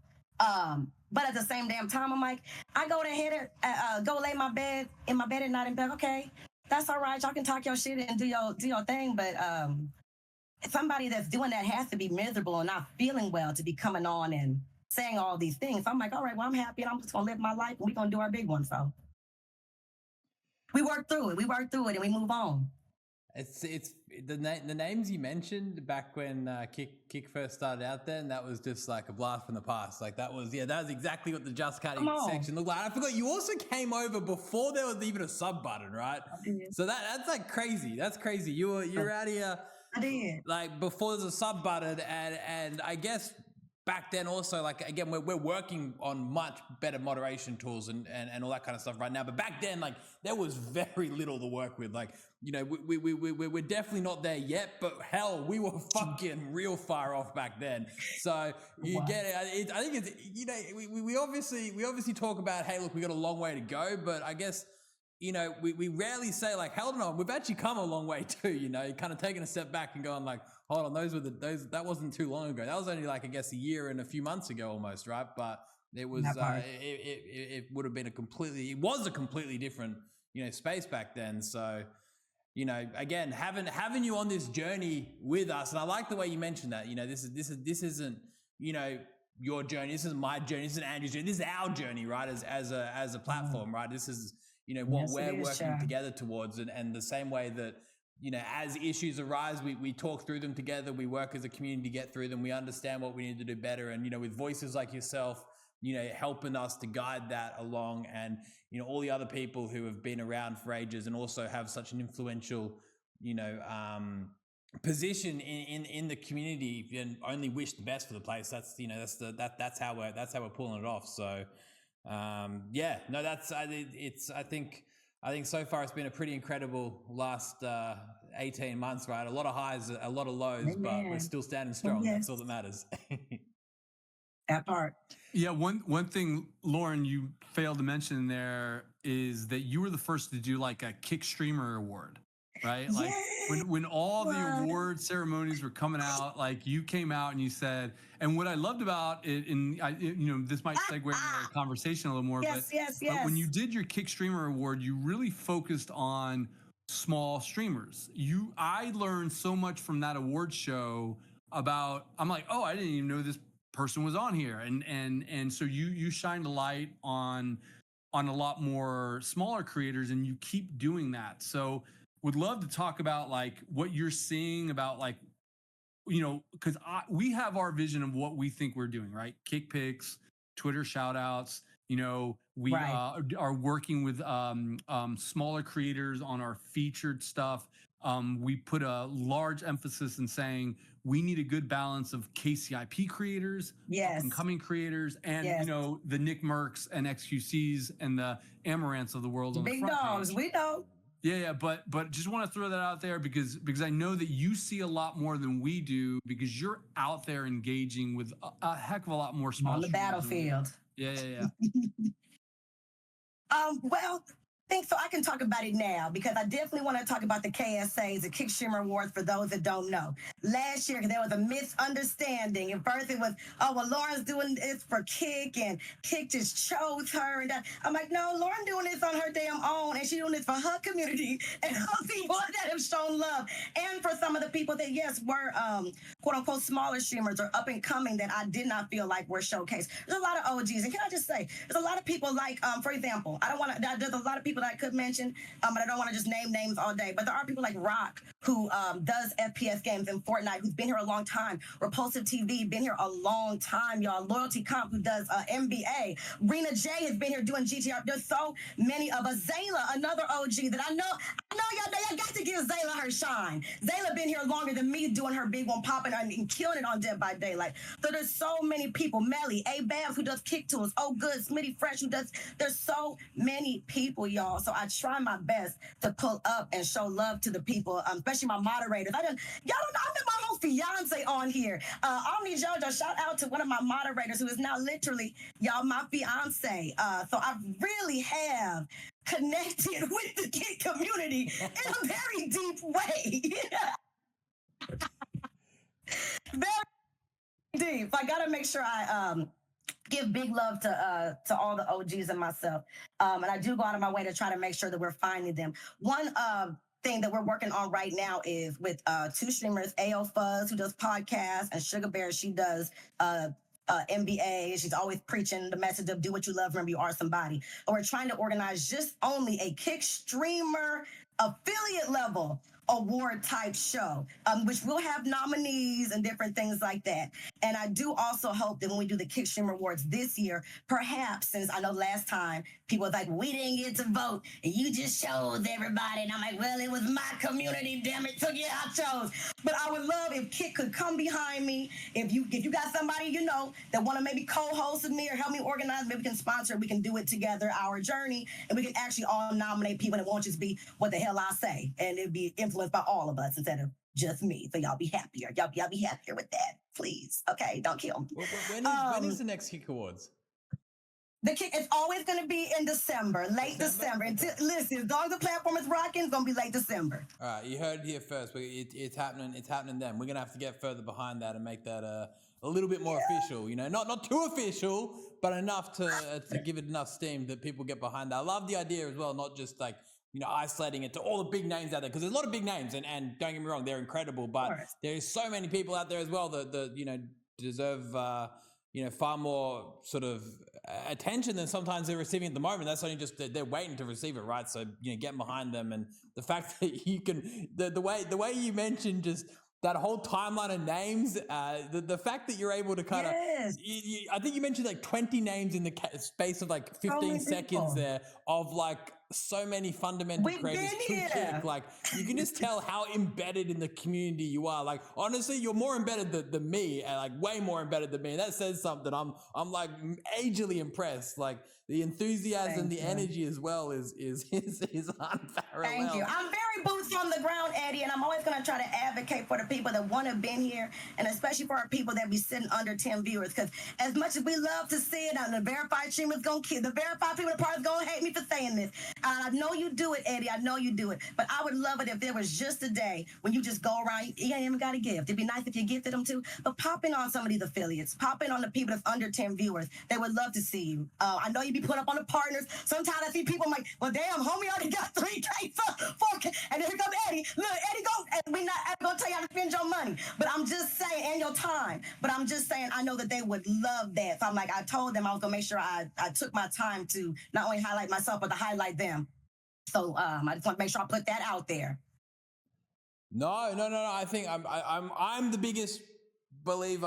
One of rather the biggest believers that there is, like, you go to sometimes the you know, the streamers that may not have that many viewers, and then you compare them, like their live streaming, the engagement and what you're getting out of those streams compared to some of the larger ones. And you go, hold on a second, like something's not right here. Like this person deserves so much more. And again, I think it's just you know, sometimes being able to identify that early, and that's our job as a platform as well, right? And the community's job as well to kind of, you know, try to make sure those people are seen, because again, it's for everyone's benefit. It's entertaining, and if we're having fun watching these people and they're producing high value entertainment, then that's exactly what we're all here for. We're all here to have fun, you know, enjoy ourselves, and you know, either watch or create incredible content, right? And that's what it's all about. But Lauren, you touched on another thing as well really quick. I just wanted to ask about is, like, obviously, you know, when it came to, you know, very recently you've been engaged, right? You got engaged, you met your fiance on Kick, right? Yes, you know, you almost streamed that right after getting engaged as well. Like we're on that journey with you, which has been incredible. And I'm assuming that's like the first Kick marriage. I have to say, you got a lot of firsts here, right?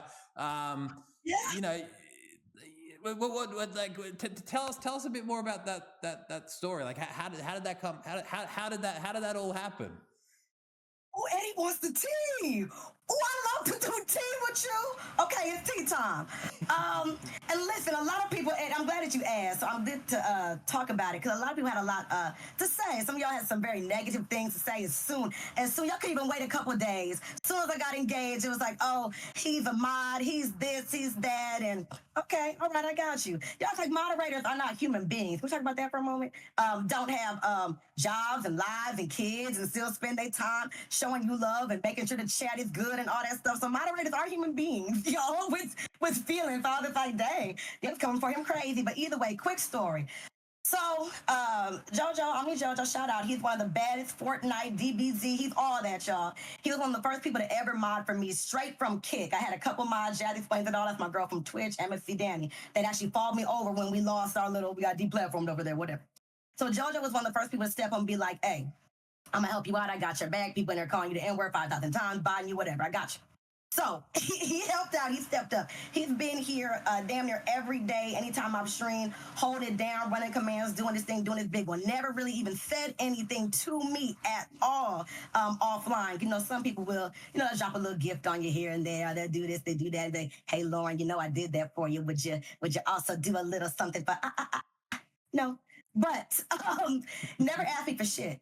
But we did end up, I know he and a few other people wanted to go to DreamHack. We did DreamHack Atlanta. Thank you for that too, because y'all made that happen. Flights, hotel, everything. God bless you. Thank you. And we did meet there. I wasn't expecting to be, oh my God, back to, thank you, Queen. I was not expecting at all to be having a romantic connection with him or anything like that. Just on some friend type stuff. So we met. It was about, I'm like, okay, we're cool. We see each other. So then after Atlanta, we stayed in communication. We actually started talking more and texting, doing all those things. I flew out to his city. I'm not gonna say where he lives right now because I know y'all be trying me. I flew out to his city and I saw him in January. And from then, I've been flying back and forth to his city until now. I'm actually about to move to his city in just 2 weeks.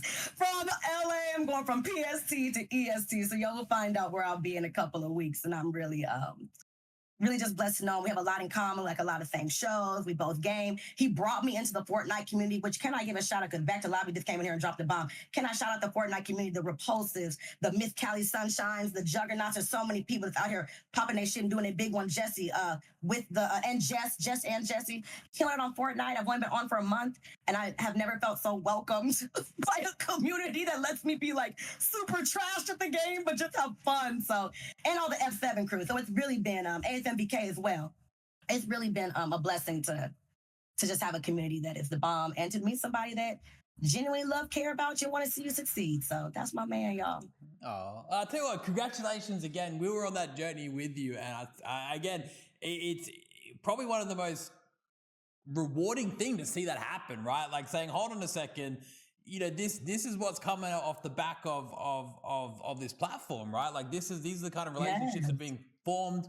It was incredible to watch, and I appreciate you sharing that with the community on that journey that you've been on. And congratulations on making the move over to the East Coast. That's a scary move. That's a big change. That's gonna be awesome. So congratulations again on that. But Lauren, is there anything I know for a fact you understand Kick incredibly well, and for that reason I'd love to hear anything you have to ask me, or sort of topics that you'd like to bring up in terms of what we can work on. Again, you are, I like to call a subject matter expert of Kick almost. You're in the very depths of the platform with the small creators, the big creators, all everyone almost. You know what's going on. So hearing directly from you about what we can do better, or simply just some questions, I'm all ears. Absolutely, I do. We touched on some of the stuff about the OGs early on. I will have a couple other things to say about that, but I kind of want to lead with, especially for our people that be looking at the front page and look at recommendations, they look at who you pull up on and staff and all that stuff, and they be like, wow, it's never me. Why is it not me? Why is it always this? It's right here. Why can't it be me? So my question is, what advice do you have for growing streamers trying to gain more exposure on the platform to stand out and be considered for FP?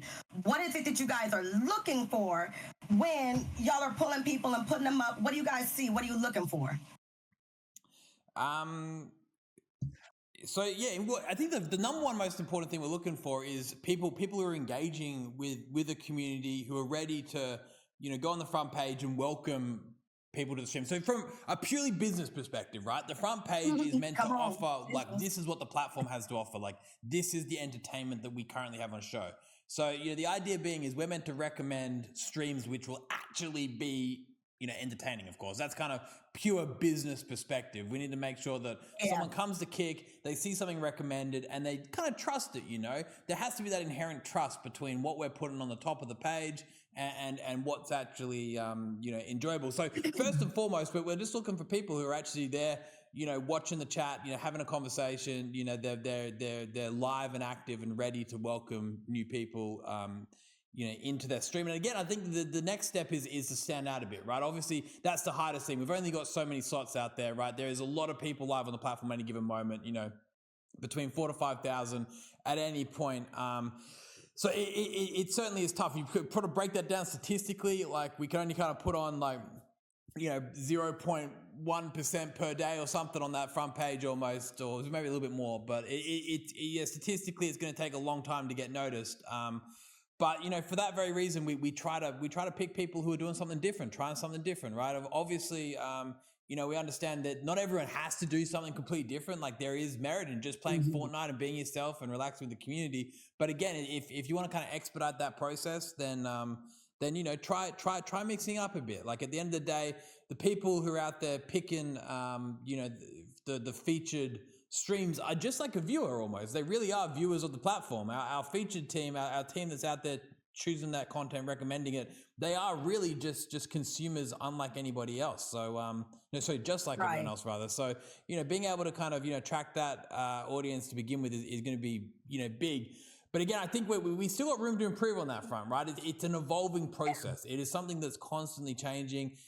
Andrew, recently we were speaking earlier in this stream about, how we're kind of reformatting what that kind of looks like and how we promote streams. And there's that new sort of front page circulation going around with the different segments to allow people better ability to sort of prepare for it and be ready for it. But again, a big part about this is finding people who deserve that discoverability, deserve that extra attention and building that homegrown talent. Like, it's no different to, how Andrew can almost say, hey, look, we claim you as homegrown talent almost.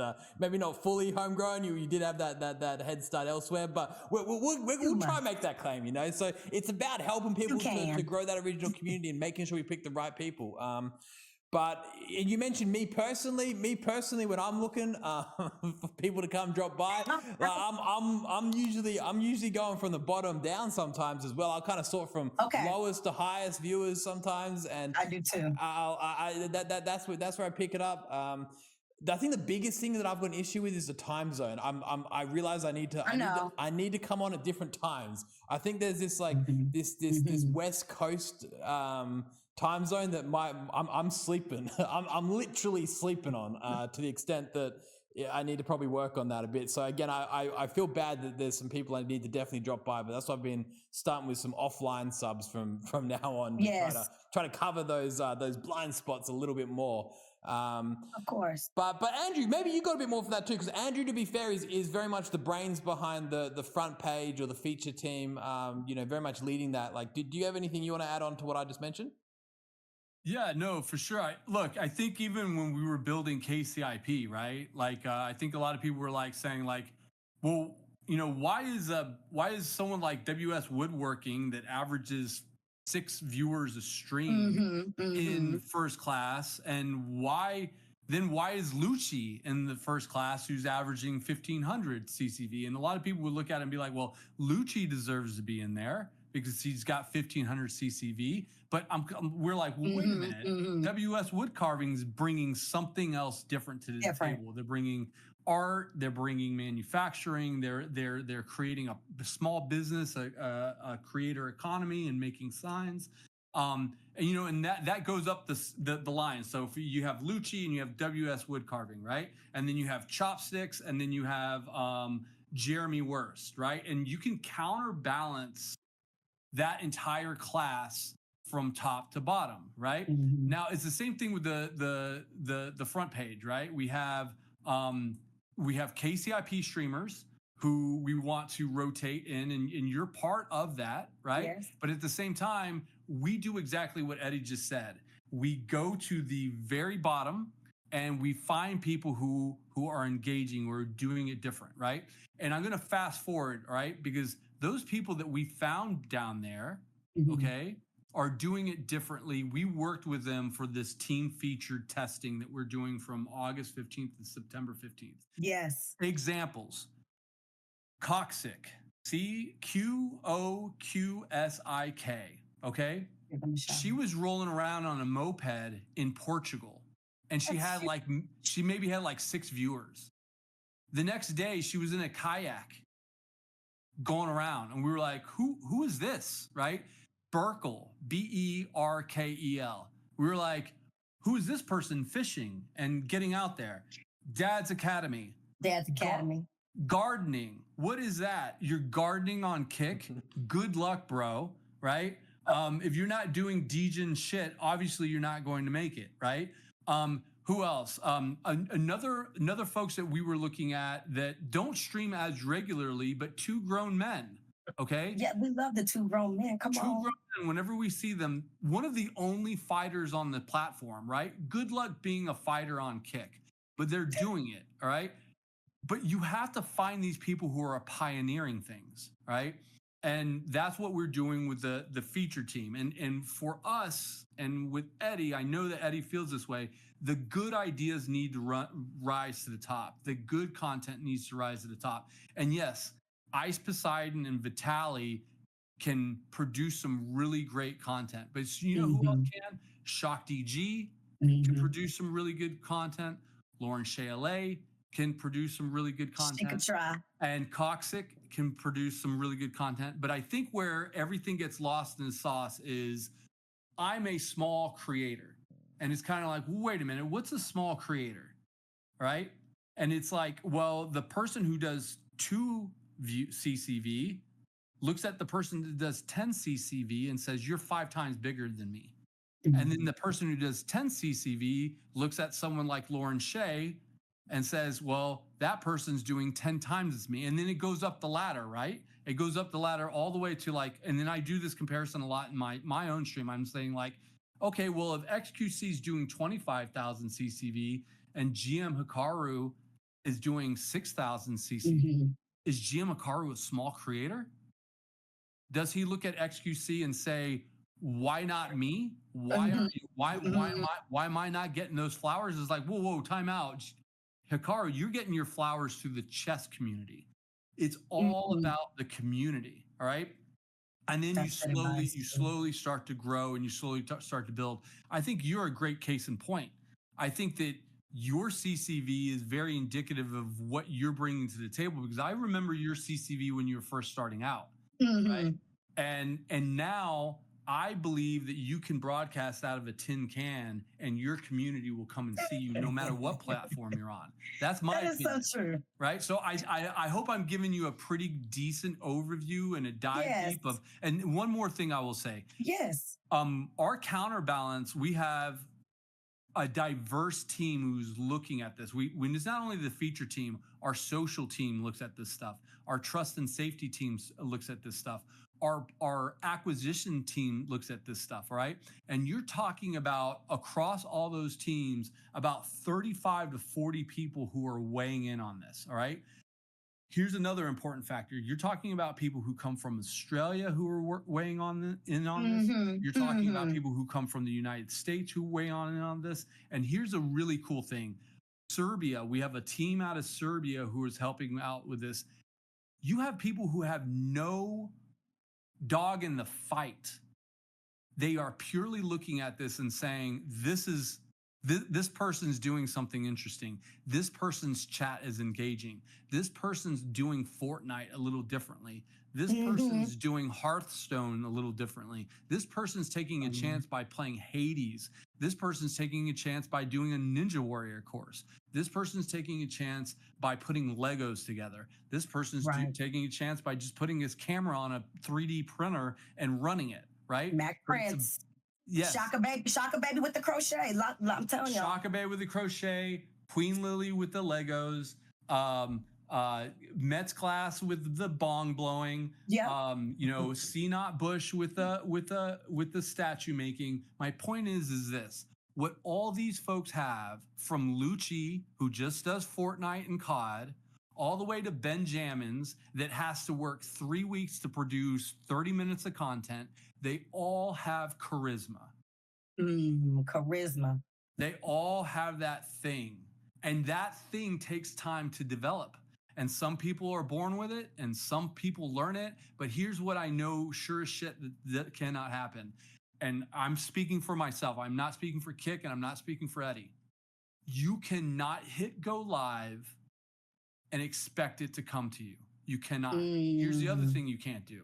You cannot come into any platform, say that I got a ticket, that I was here, I have ticket number 2, and I was literally the number 2 verified stream here on Kick, and expect that to be your credential to get up the ladder. Do you understand what I'm saying? Like, it isn't, this is not first come, first serve. This is a business. But at the same time, we recognize that small streamers have just as much to offer as the mega streamers, and we want to counter the entire conversation by saying you got to get out of the small streamer mentality, because everyone's a small streamer compared to somebody. Mm-hmm. What is a small streamer? What do you guys reckon a small streamer is? I look at a small streamer as someone like 0 to 5 or 10 viewers. I think anything above 10, like you're a medium streamer at that point. Like you already got a community. Like, I think this small streamer thing gets mixed up a bit because I want some clarification around this. I think 0 to 10 maybe that's small, but anything above 10 that's hard work. But 10 plus viewers, that's a medium sized channel at that point. That's a proper channel going on. But again, I think, Andrew, to your point, is really interesting. You kind of mentioned like everyone kind of looks at it a little bit differently depending on where they kind of sat almost, right? Right. And we try in this community to walk away from the language of small and big, even though we know it's easy terms to say, and it's the most generally accepted. We do try to say growing and developing. And I think that sometimes, and yes, I too consider people usually under 10 are my people that I'd be, okay, let's pull them up. Let's try to boost them up and get them to be more seen and show them some love. But one thing I think that people struggle with in regards to, yes, we get business, we get Amaranth on the front page, gonna pull some people to Lauren Shay and go, that's just real and that's just wrong. And I think a lot of people have felt sometimes like the OGs a little bit deprioritized when it did come to some of us was just here by ourselves, and then all this new Twitch booty came over and it was all being on the front page, getting. And I feel like a lot of people did feel left behind, and it has caused some people to leave or I shouldn't say leave altogether, but to explore alternatives in this space. And we do also want to say that, again, nothing is guaranteed to you. You shouldn't be, I guess, expecting to be front page or recommended all the time. But we do want to always acknowledge and go back to that. And we want to also talk about a little bit why maybe some of that could be with some different people branching out or trying other things. I know in my chat, some people have had concerns where they feel like it almost sometimes as a platform seems like we highlight more toxicity and more edge. And I get it. Twitch is more Nickelodeon, we get, and this is more HBO edgy. But there has to be a line, and that kind of draws me into a big question that I do want to ask of just all of us here in this space. What is the line? Because we have in our TOS about bullying and harassment. It's a TOS violation alleged. I know we talked about hate speech a little bit earlier. I heard you mention it. But I want to ask from just y'all perspectives, what are the line? What makes a bully? We love free speech. We love people want to talk about culture. They want to talk about different people on the platform. Hell, people have talked about my deceased relatives on their streams and different things like that. But I do want to say that there are streamers that are verified who literally, like, majority of their content is just going around to people's chats, coming in my chat, call me the hard R, coming in my chat, call me fat, or whatever the case may be. And they just go around and they're literally what I would consider bullying people.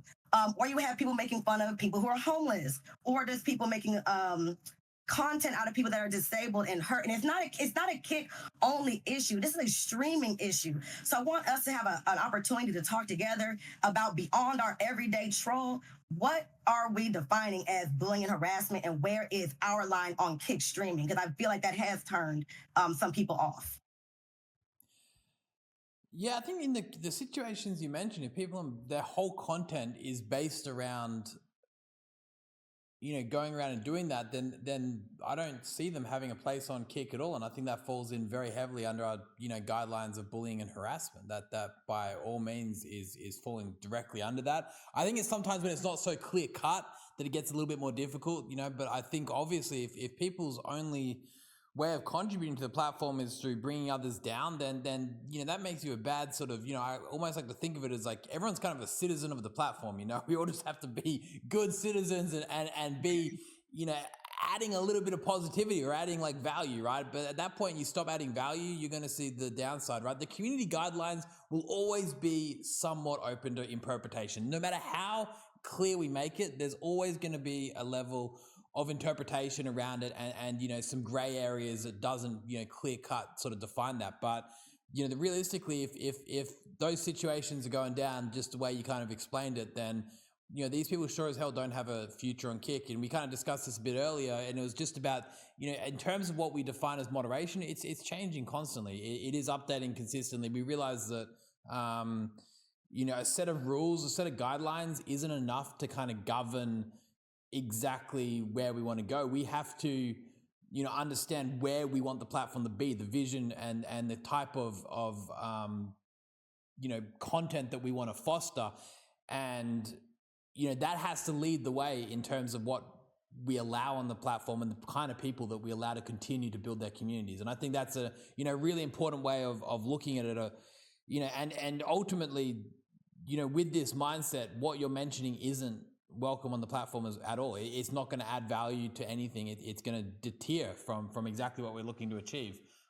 So yeah, I think it's ongoing. It's ongoing. I like to think that we're putting a stop to a lot of what you would have mentioned there. I hope you notice it getting better, and obviously when you have those issues, you're reaching out to the relevant people and saying, hey, look, this isn't cool. Like what the fuck's going on? Right. Like why is this person doing that? It's like, again, it's about, keeping us in the loop on these kind of situations, because we recognize that live streaming is unique, right? It's not like any other social media platform. I spoke about this last week. Live streaming is literally one of the most vulnerable social media forms. Actually, to be fair, it is the most vulnerable one. You're sitting there and you're subject to real-time comments, a real-time chat. And if a whole entire community is coming along and kind of like doing what you mentioned, that's confronting, it's hard to control. And it's very difficult, especially when you're kind of opening yourself up to being incredibly vulnerable on a platform like Kick or whatever platform you're streaming on. And, I think it is the platform's responsibility to look after people and make sure they feel safe at that point. So, again, without knowing the specifics, I can't really answer the question exactly, but, we want to promote people that are, I guess, again, coming back to this idea of good citizens of the platform, almost adding value, being positive, not this negativity that you kind of discussed earlier. And I don't think, if anyone is going about doing that, they're going to last here too long, because it's, again, not what we want to inhibit. And I like the way that you kind of mentioned about what Kick wants to be. Does it want to be the Nickelodeon or does it want to be the HBO? I want it to be the HBO, of course. That's exactly where we want to be. We don't want to be fucking Nickelodeon. Come on. But at the same time, just because we're not Nickelodeon doesn't mean it opens up this ability for people to come and almost abuse that and just be a dick. Like we don't want dicks. We just want cool people making cool content, enjoying themselves, and allowing people to be themselves. But that doesn't allow people, again, to kind of, open up this realm of sort of hate speech or anything that comes from that, bullying, harassment. Right. That's not cool, right? That's not entertaining. Right. That's just pure mean. Right. Cause I get Eddie. Mind you, I haven't always been the nicest. I've come hard at some people. I've never come at people unless they've come for me. I've never just gone out of my way to try to be in people's business and be like that. But I've said some things. I've been a little mean. I've been a little nasty. Sometimes I get it. But I feel like there's a big difference between allowing people to do something like a crazy Hunger Games, which is edgy. I know Ice is doing his Hunger Games. That's crazy. That's edgy. That's fun. It's quirky. But they're also busting down pedophiles and doing that, and that's a whole other thing. But hey, edgy, as long as it's only not killing nobody, nothing like that. That's one thing. But then there are issues where I feel like a lot of people had an issue with. I don't even remember what it was, to be honest. I had to remind me. A streamer had. I think there was some issue with a child who was on the spectrum, or somebody on the spectrum, like fighting them and stuff like that. So, there's just things, and it's not just this platform, y'all, it's all over. So we just got to define for ourselves, where is the line, what is okay, what we not going to fuck with at all, and what is going to be, we just going to be crazy, have a good time and let it ride. So I think you did. You can only do so much, Eddie. You're not always boots on the ground. But I did want to bring that to your attention, because it's not just myself asking these questions. It's these are informed questions from the community, not just me wanting to talk shit and run my mouth. Yeah, hey, real quick, just to weigh in just a little bit. Yeah, please. And just to give, because I like to give evidence of our receipts, right? And it has gotten better. I will say it has. I've been here a long time, so I can attest it has gotten better. Okay. Yeah. So that's the thing. So we do have moderation tools coming out. We did have we do have people like BB Jess and Miss Savage and yourself saying things, and we do listen, right? But even before that, our trust and safety team has a tab on everything, and we have banned communities that are crossing serious lines, right? We are banning communities that are weaponizing their communities to go into other streams. Now, again, I'm just speaking for myself here, is that I do feel that we need to continue to develop our tools so that edgy communities and cozy communities can live side by side, so that whatever community you're in, right, whether it's HBO or Nickelodeon or Paramount level or G level or PG-13 or rated R, that you can have the kind of community that you want within your chat, within reason, within the law, and have a successful career as a streamer. But in my opinion, what needs to stop is the brigading and the crossing over of other communities into other communities that they don't agree with, right? Like that's it. That's it. Leave like, each other alone. Look, and here's the other thing. I'm speaking for myself, but I remember that there was a time before we had hardcore talks with Aiden's team and saying I could not put up a streamer on the front page next to Aiden, because Aiden's community would go in there and say stuff. All right. And I'm just speaking for myself, but I want to let you know where we've come from since then. Mm-hmm. Right. In saying that it isn't just this knee-jerk reaction where it's like, well, we're going to ban this community and this community. What it is we go in and we have reasonable conversations and we say, guys, can't do this. We're doing it different here. Please work with us on there. And that goes back to what you were saying about this is everyone's journey.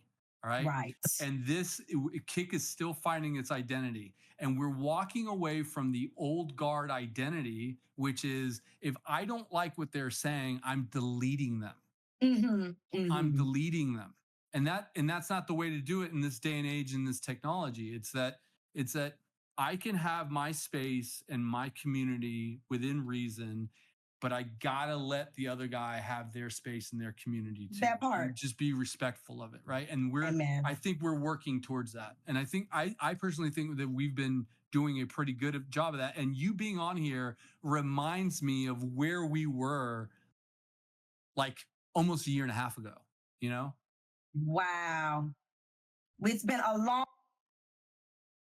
Sorry, y'all. It's been a lot. People in here dropping bombs, going crazy. I am live right now, and I want to say thank you to the people in my community going crazy, the people in your community. I'm listening. I haven't been watching too much of Eddie's stream in the chat, but the moderation, I will say, it looks like it's been a lot better. We know there's going to be some people that slip through the cracks. It's been a lot better than a couple weeks ago. And thank you again for y'all taking ownership, y'all. I've never been able to talk to a staff on a streaming platform like this. But they do take ownership, y'all, when there are challenges. I take ownership when I mess up a lot. So I appreciate being a part of a community where we can come talk to the staff and they can own their shit. We can own ours. We can keep moving, move forward. To call it that. But I do want everybody to feel safe and their boundaries protected and respected and all that good stuff. So I had to throw that out there. I don't know how much time I have left. I know I've been rambling. I've been carrying on for a minute now. I'm sure you got to go back to your crypto casino and do your big one, Eddie. I don't have much more of your time. No, from a time perspective, we're over. But okay. These conversations are awesome to have. And to be frank, like we always run over in our conversations, like 5, 10, 15. So we're prepared for it. But at the same time, yeah, I think the main thing is we hope that you're getting out of this what you need out of it, and that way you're communicating to your community. But yeah, as far as like the timekeeper here, yeah, we're pretty much there. But I know Eddie's happy to have these conversations. Amen. Okay, if I could ask one more question and then provide some suggestions. This one we gonna hop off. We hopping off TOS. We hopping off the streamer. We just a question for you, sir, and both of y'all. I'm from Compton, California. I'm not a finance person. I've never had a large lump sum of money. The most money I've ever made in my life has been last year from working. I used to work from 9 to 5 as a therapist, and I would get on and stream from 7 p.m. to midnight almost every freaking day until I was partnered. I did that every day until it happened because I saw vision for myself and I kept vision the whole time, and God did. But a question, since I have people that, can make a little, what would you suggest for not just myself, but people that are making a healthy revenue, or even like some people extreme, some people make $20,000 on this motherfucker. I'd be like, in a month. I'd be like, in a month? And I have made some big mistakes. I have been able to, by the grace, pay down some of my student loans. I've been able to pay off some credit debt that I had thanks to the community helped me out. But I've also made some mistakes where I feel like I should have invested and done certain things. So not to be in your pockets like that, but if you were in my position, Eddie or Santa Maria, what are some choices you would be making as far as investments like dividends, Roth IRAs? And what should we be doing if we have the means to try to invest ourselves to grow and maintain the revenue that we're accruing? Yeah, that's a great question because I tell you what, one thing that I've definitely been subjected to quite a bit, being on the streaming side, but also dealing with kind of sponsorships on the stake side, and a lot of celebrities. Like, you definitely see people who haven't managed their finances very well. There's people who have had their time in the sun, and then they're kind of, walked out with almost nothing because they haven't, been on top of that, right? And I think it's about really being conscientious of the fact that you can't take anything for granted, right? You really can't, especially in an industry such as this, live streaming, right? It's a lot of hard work. It remains a lot of consistency. Just because things are going really well today doesn't guarantee that for tomorrow or the next month or the month after that, right? And I think, definitely understanding that it is so important to put a bit of that money away and not go and buy the most incredible car or whatever it may be, or get lost in the moment because that's dangerous, right? That's really dangerous. And not to mention, it ends up taking away your focus from what your goals are, right? And I guess that also depends on where you want to be, right? I think a lot of the time it depends. Some people want to be millionaires, billionaires, whatever, right? Some people just want to hey, I want to buy a house and then just chill out for the rest of my life and do this. Or some people just want to, live comfortably. Everyone's got different levels. And I guess you got to understand where you want to go, right? You can't really sort of plan unless you know what you want to achieve. If you're content getting here, then set goals and set sort of, spending habits that are going to get you there. But if you want to go way further, then I guess that, the way to go about it is understand that you need to keep on pushing and not slowing down or getting content even, right? I think, you see a lot of people who have so much promise in making it so far, whether it's just in business in general or anything. And then, you kind of get a little bit of taste of success, and before you know it, it's, you can get kind of detoured, right? So, my biggest suggestion on that front is if you are always wanting to do better and push the limits and whatnot, I think it's about not getting too content, right? It's about making sure that you're always, you're always pushing further. And again, just because you had a great month last month doesn't mean you can't have a better month next month or even better one after that, right?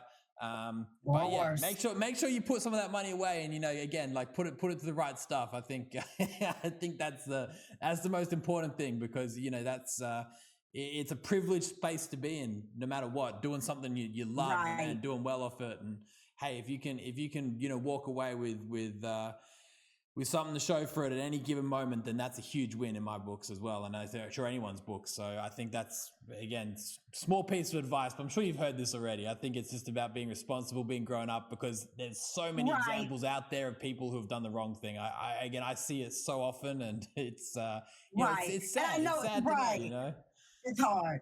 Yeah, and I know people gotta be careful sometimes with financial advice because you can't say, girl, put on your Chanel for this month and you're gonna be $1 million. I know people can't say stuff like that, but it is, I think that's good advice because some people will think oh, I had a $5,000 month, and then maybe that next month could be $500. So I think it's very important, and they go around gifting subs and doing all this stuff, and I'm no, you got to make sure that you're handling your finances, saving up, investing in property, stocks, if possible, dividends. I never know the best things to do, but I know that we need to work on it as a whole. So I don't know if you wanted to add to that, Santa. No, listen, this is Eddie's territory, man. Okay. Yeah, right. This is his thing, man. He's doing it right. And yeah, I agree with everything he said. So I have nothing to offer. In fact, I'm listening in. We all listen. Come again. And I do want to thank you for the opportunity because I was a state girl for all of 2 minutes, but then I got scared. I was playing with the social money, and I was still feeling like I don't like the way this fit. But I love my state people. I shout out to the people that do pools, niche content, my music people. Always got love, mad love, respect for all the musicians on the platform. Huge shout out to Amazing Doves. Did their big one, the Uprise. Shout out to Kinetic with the win for the season. So that's huge. Thank y'all for getting behind that. I have a couple pieces of suggestions, if that is okay, that I want to leave y'all with. If you guys have just a couple more minutes from me. Okay, perfect. These are suggestions not just from myself, but from the community as a whole. Because people have had a lot to say, especially with these kick conversations, being all verified streamers and all partners. So I want to give advice from all of us on the platform that are all different levels. So just a couple suggestions. Get a mix for these kick conversations if possible.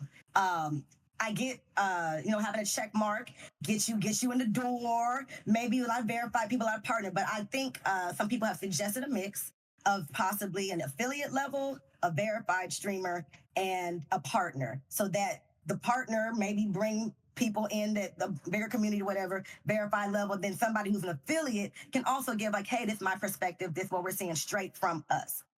That's one suggestion. Clip of the day section, that's been suggested. Somebody did their big one. It was the bomb. Put it on the front page if possible. Polly, can you hear me? Tiers for subscriptions. We've been talking about it for a while now. If we can get some possible 1, 2, and 3 tiers, maybe for a whole year, you can do like $49.99 and spend the $60 that it would be to subscribe for somebody for a year or something like that. New streamer alert, real first-time streamers. They always put in their little comment, they put in the, title. It's my first stream. Then if you look at their page, it's been like 20 freaking streams. I'm like, okay, sure. So some real first-time new booty section would be nice. Drops and kicks, people still ask about drops and kicks. Shaka also mentioned, could there be a possibility of putting another survey up for people to give their feedback about the community, and we can maybe discuss it in a stream at some point, some of the feedback straight from the community as well. Unbanned requests were suggested, and Dominator Gaming had a good one. Because this is a little bit organized behind the scenes. If we could get Polly and the team, I know they're already working on New Kick, and it's looking beautiful, and the things are coming together, but could we implement a sub list where it is like you can just see who's active on the sub list? Like, just say you're active ones. Like, these are my active ones right now. Because Don was saying it's hard for us to find people who are active and want to do something like special for them sometimes. So just having that distinction would be good. So I think that's all I have. We shout out a lot of people. We showed love. If I didn't get to shout you out, I'm going to try to do my best to make a list and still send y'all stuff after the stream. So God bless y'all. And thank y'all for just having us out in Kick Stream and Streets, man. Hey, Lauren, thank you so much for coming on. That whole list of suggestions, I think there's 1 or 2 things that are brand new. Everything else, I know we're on. But there's 1 or 2 that I think you made some really good suggestions there on. So that's awesome. I think we'll luckily got the VOD to kind of go back through and make sure we're collecting all this, because we're about we've got something really big coming out tomorrow, which is going to be really awesome. I was actually meant to be streaming in 4K on this live stream, but I had some technical errors on the as I started off. But you got it. That was meant to be kind of ready to kind of showcase today. But again, we got a whole bunch of new things coming. We kind of got that pipeline on block. So it's all these requests that you're putting forward. It's all becoming possible very shortly, and that's when we're gonna be able to be really reactive and be able to kind of go, okay, we can get these small wins and chalk up these wins and start making sure that people like yourself have the tools to kind of push forward and create the kind of streams you want. But that's all incredible feedback and everything else you mentioned as well. Thank you so much. It does mean a lot, hearing your story, coming on the Kick with the likes of the just chatting section with 3 or 4 people in it, to seeing the crazy trends of everything growing and all this hype building and all these new people coming along and then going through some tough times with us, some good times with us, and obviously being able to share that along the way. It's been great. And I like to think that if it's still very early days. You know, if I mentioned this internally a little bit, you know, like if there was going to be a TV series about Kick, you know, we're still in episode 1 right now. You know, it's like episode 1 right now. Like we ain't even episode 2 or 3 or 4. Like it's season 1, episode Teach 1 us. still. Like it's only just getting started right now, and we still have so much of a long journey ahead of us. So again, hopefully we're sitting on another Kick Talk, you know, a year from now, looking back on this time last year, go, wow, those were crazy days back then. You know, wasn't it nice and cozy with such a small community back then? You know, but that's again, thank you so much for everything that you do for us. You know, behind the scenes. You know, you're obviously very vocal, and we see a lot of stuff, but it's also the stuff that you do that we don't see and we know that goes on, that we truly appreciate, you know, supporting small creators, supporting the big, so I like the way you called it, the up and coming creators, right? That's what you use it, right? Yep, developing. I love that. You know, it's the whole thing of small creators. We got to stop using that word. But developing creators, everything you do for the platform, you know, we so much appreciation to yourself and to the others as well. There's so many other people who do the same thing as you do as well, which this is the only reason this platform's here. This is the only reason we're able to have these Kick Talks and have so many people tune in and show their opinion and help us out and help guide us in the right direction. So, you know, thank you for setting that kind of foundation of the community that you've done exactly that. So, yeah, we'll leave it until next time, I guess. Excellent. And just one final thing, because you did bring up people that have been supporting you this whole time and throughout this journey. I cannot not acknowledge my Mighty Body Hottie Squatty. You guys know from the beginning of my time on Kick, we have done Mod Appreciation Day. I think the first time I seen you pull up on a sister, you came through and you gifted our mods doing Mod Appreciation Day, where all the revenue from the stream literally goes to our 10-person mod squad. So shout out my fiance, Omni JoJo, the head mod in charge, as he is now. Be mad. I'm evil. Jazz explains it all 13 degrees of the 10-person mod squad, y'all. Twist and J's, Velo 44, she's the mod of the month. Sugar Bears Club, gotta give big love to MFC Danny, 13 degrees, and Swag Dose. And huge love to Dolly. Dolly don't stream, but Dolly being this mother every day, holding it down. I love y'all for real. Thank you for everything. Your mods did a great job today. I didn't look too much, but from what I saw, amen. Kick. We're definitely on top of it. We got the big update coming tomorrow with the automated moderation tools. So check that one out. That one's going to be game changer, which is going to hopefully help on those fronts. But Lauren, big shout out to everyone you just mentioned as well. Thank you for not forgetting anyone. Hey, you've got every name in the book. Every name in the book is up there. You've memorized it all. Thank you. I tried. They got Moth got a gun in my head. What are you doing? I love y'all for real. I'm actually celebrating my 30th birthday next week, and I'm gonna do my my little birthday brunch right after this. So God bless y'all. Thank you for having me. BB Jess in here going crazy. Shout out to her. Love y'all. Hey guys, make sure you give Lauren a follow. Follow her for some birthday antics after this. That sounds incredible. Lauren, thank you so much for coming on. Thank you guys. Take care and be well. Stay blessed. Thank you, Santa. Thank you, Eddie. Thank you. Gone. I'm out. Get me out of here.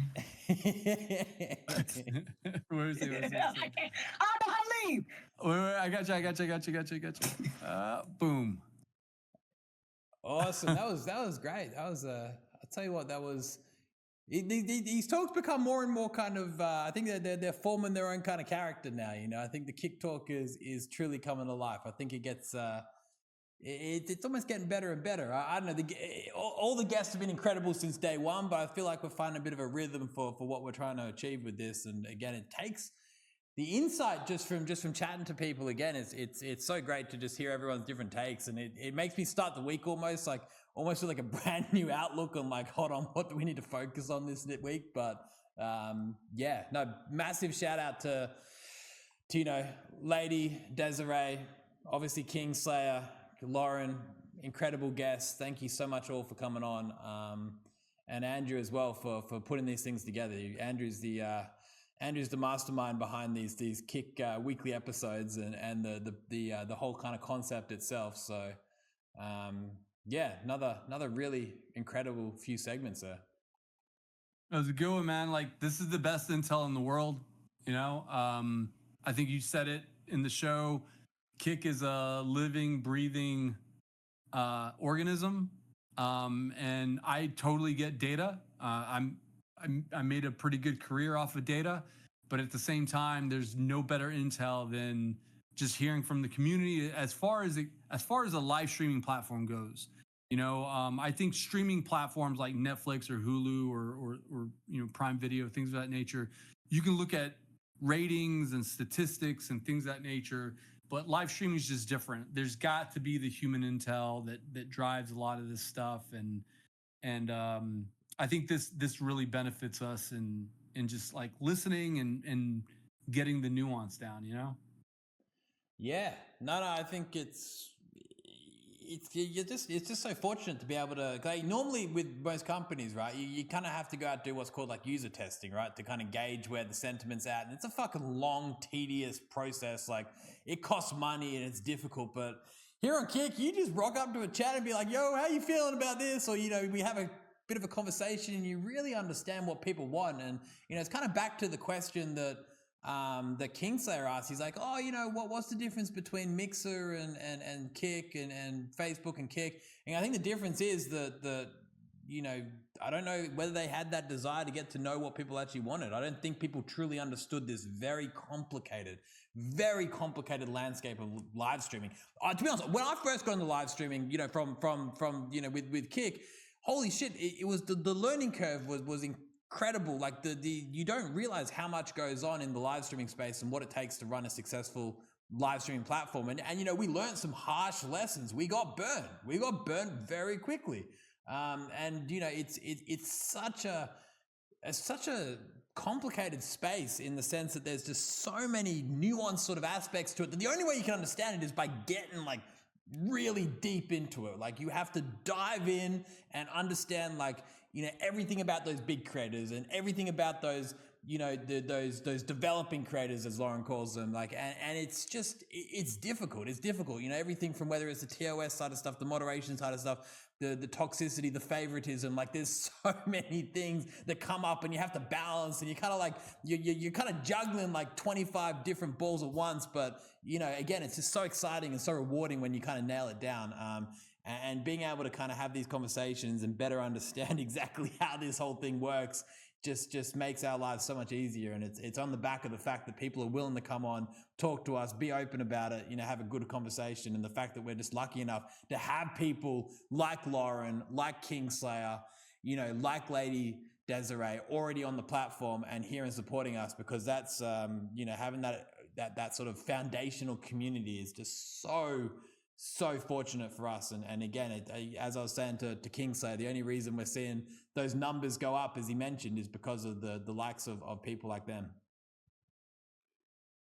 Yeah, man. It's, as an employee, man, it's really refreshing to hear an owner say that. Just never had these kind of conversations in any boardroom. The only conversations I heard this happening in is when I was getting coffee for executives over at Adult Swim, man.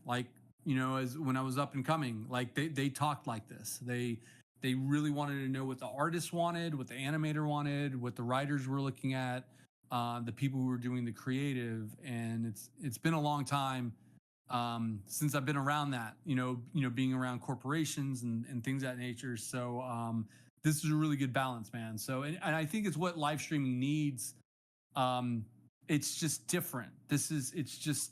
It's not scripts and editors and commercials and this intense programmed narrative, right? It is, you never know what you're going to get. And then the technology is constantly changing every 3 months that opens up more doors for more people. And yeah, man, it definitely keeps you on your toes.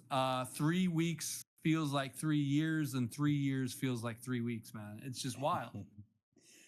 I think we'll quickly take a few questions from the chat, and then maybe call it a wrap. It's getting tad late, but I saw a really good question in the chat before. Someone was just asking about what moderation tools are coming out. So hopefully, so Monday Australian time will be most likely launching the automated moderation tools. This was actually conceived 2 weeks ago. We had a Kick Talk episode 4 And we had Miss Savage on, we had BB Jess on, we had Shakti on that episode. And, we witnessed firsthand something very important, and that's that chat moderation is just as important, if not more important, than streamer moderation. And it was like a wake up call, right? It was like a very big wake up call for me, especially. I was like, holy shit, like this is a real thing, and we need to get on top of this. And it kind of goes on from what Lauren was talking about some communities being a little bit, full on and complicated. So, we said, hold on a second, like this is like what we call a P0 incident. Like in tech, you kind of have like a P0 incident being like full downtime of the platform. Like we're like, nah, this chat moderation is P0. Like we're on it right now. And, what we'll be releasing in 2 days time is auto moderator, which is going to allow people to set up their channels, based on whether they want to allow a certain level of, I guess, again, it comes back to this idea that some people are okay with their, chats running a little bit wilder than others, right?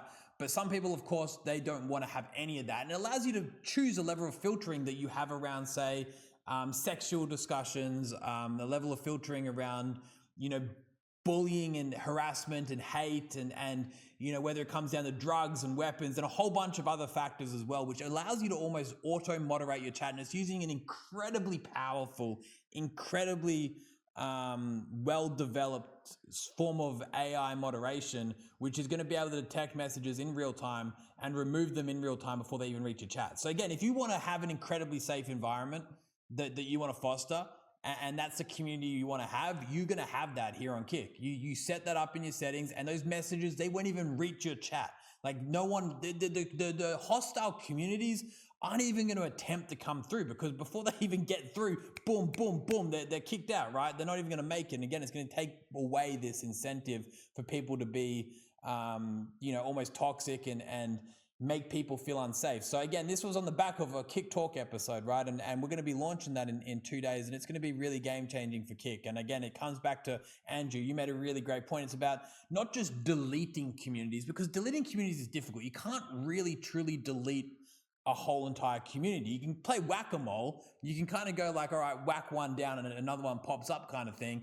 But it's about making sure that these can at least somewhat coexist. At the end of the day, we don't want to protect anyone who's actively, pushing this kind of agenda. But at the same time, it's ensuring that if this does happen, how do we minimize the collateral damage of people getting the wrong end of the stick of it? And again, this auto moderation tool that's going to be coming out, that people are going to have the ability to turn on to any level.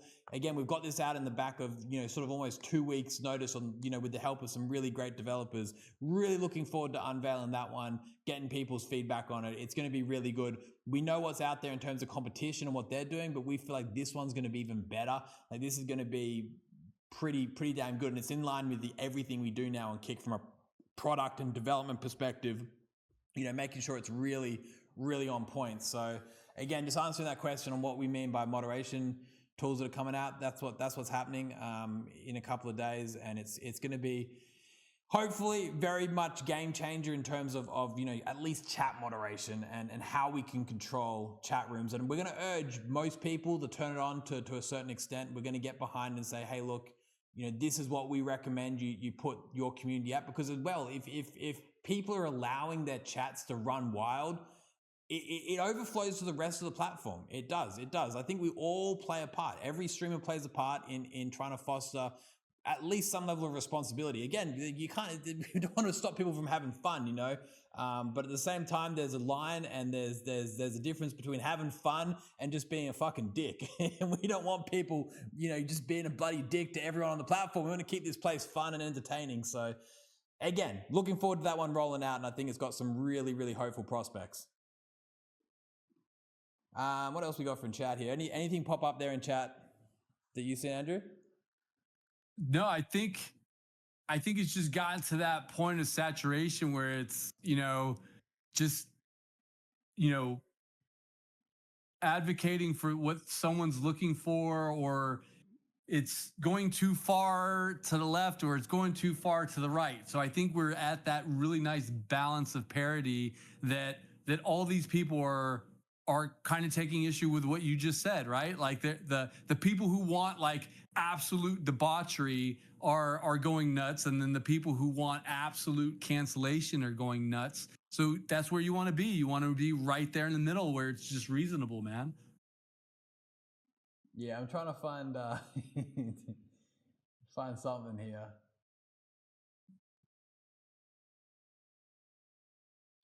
Just the regular stuff like when is Kick making it to console? I think we got some of that on the Kick map already, the roadmap. Is search of Kick staff for always being around too, 24/7 live support. That's one thing I do want to bring up to you, Eddie, is like I do think we need to change that Circle K to say live chat or like live support here. Is that's not done on the next.kick.com, is it? No. No, it's still kind of like that Circle K. Yeah, we need to fix that up. So many people don't realize that there's literally 24/7 live support on Kick. It's like, it's not like send us an email and we'll get back to you in like fucking 1 or 2 weeks, or maybe not at all. Like we've got 24/7. We want to hear from people, and it's on the back of what we're kind of discussing a little bit last week on saying like, as much as posting on Twitter and stuff is really good at getting our attention, the best way to get our attention is actually just contacting us direct. We want to hear from you guys. We've got a team on standby ready to like escalate issues, escalate problems, hear you out, help you, assist you. That's anyone who's an affiliate has access to that. Just go to your creator dashboard, click the little Circle K. Yeah, it's a bit camouflaged at the moment, I guess. We probably a bit of a bad user experience or UI decision made there, but we'll definitely get that fixed up to have something that indicates it's live support. Yeah, come back. I haven't forgotten that. We're going to make that happen. We're going to make that happen. I promise you. Give us a bit of time. We just got a bit of a backlog in getting people on at the moment, but I promise you, I made a promise to you.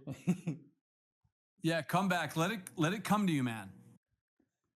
Let it come to you, right? I get the spamming in chat, and we can't wait to have you on. But let it come to you, man. Scraplet had a good question, just like, so what is the holdup with 4K? So I had the opportunity to get that up and running. So Paulie and me were working on that like literally a few hours ago. I then clicked go live on my stream and I got this error message. And as you know, my stream starts at kind of like this same time every Saturday. So I didn't really have time to debug it, but we'll get that across the line. So it's available. 4K streaming has been a thing for a long time. I think YouTube has some 4K streaming that goes on every now and again. I don't think other platforms do it at the moment, but we will be adding that. So yeah, that will be, if that's something that people enjoy, that's available almost, right now with some of the new OBS versions that are out, but will be a slow rollout. We'll figure out the rollout phase for that and what that's going to look like. Again, it depends on, I think at some point after 1080p, you kind of do hit almost this highest level of definition that the eye can almost recognize, but there also are some games, some forms of content where that 4K definition could really help, especially when the TV app comes out. Having 4K for that will be really great. I think you can really notice the difference between 4K and 1080p when you're using like a television device, or even if you're airplaying to a, to your device or Chromecasting, that will definitely be quite worthwhile. So we'll gauge the interest around it and figure out a rollout plan, but yeah, that's ready to rock and roll. It's going to be cool. It's going to be great. It's going to be a nice differentiation point. I guess what Kick's all about is like going, okay, this is what the competition's doing. This is what they're allowing. How do we kind of take everything and just do a little bit further, because we understand we are the underdogs in this fight right now. And in order to come out on top, you got to kind of do everything just a little bit better and find any other kind of unique selling point you can get. And I think 4K/2K streaming is going to be something we can really capitalize on. So it's going to be, we're gonna give that a crack. And I was like, again, it should have been ready to go for this live stream. Next Kick Talk episode, you'll hopefully be able to see me or see us rather in 2K or 4K definition, depending on if you want to. So we'll have more information on that shortly. Yeah, man. Hey, is it late? What time is it over there? Like 3 o'clock? It's 3:15 a.m. Yeah. So it's getting late.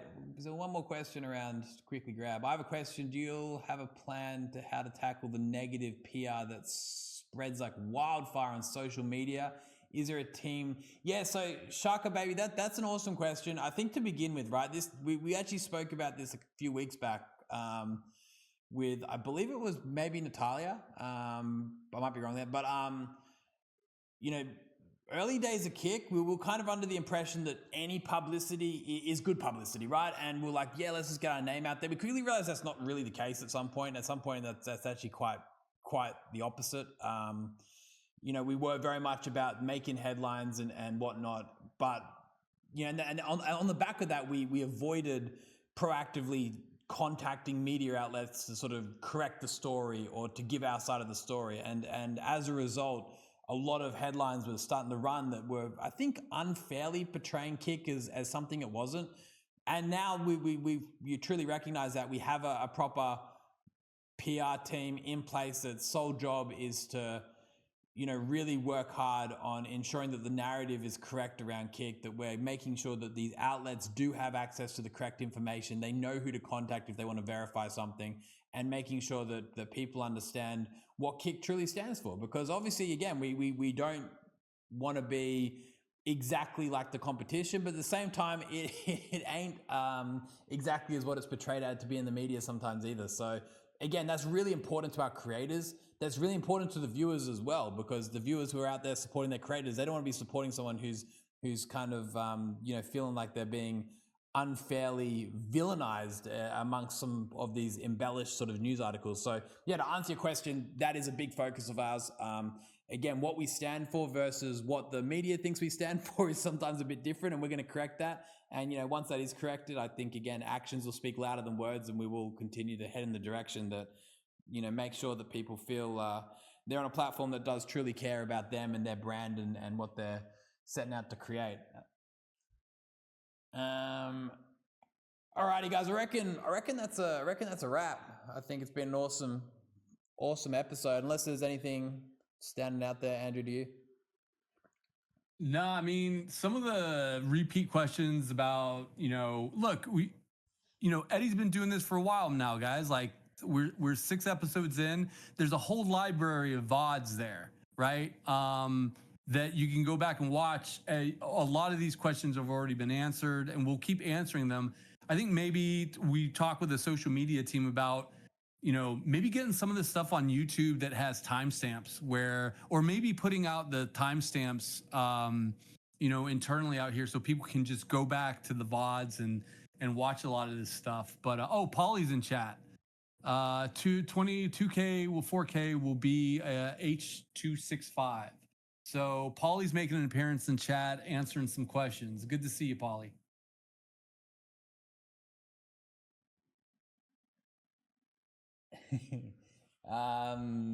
Allegations that, wait, what did Jess say there? Andrew, address the allegations that you're cosplaying as Tony Stark.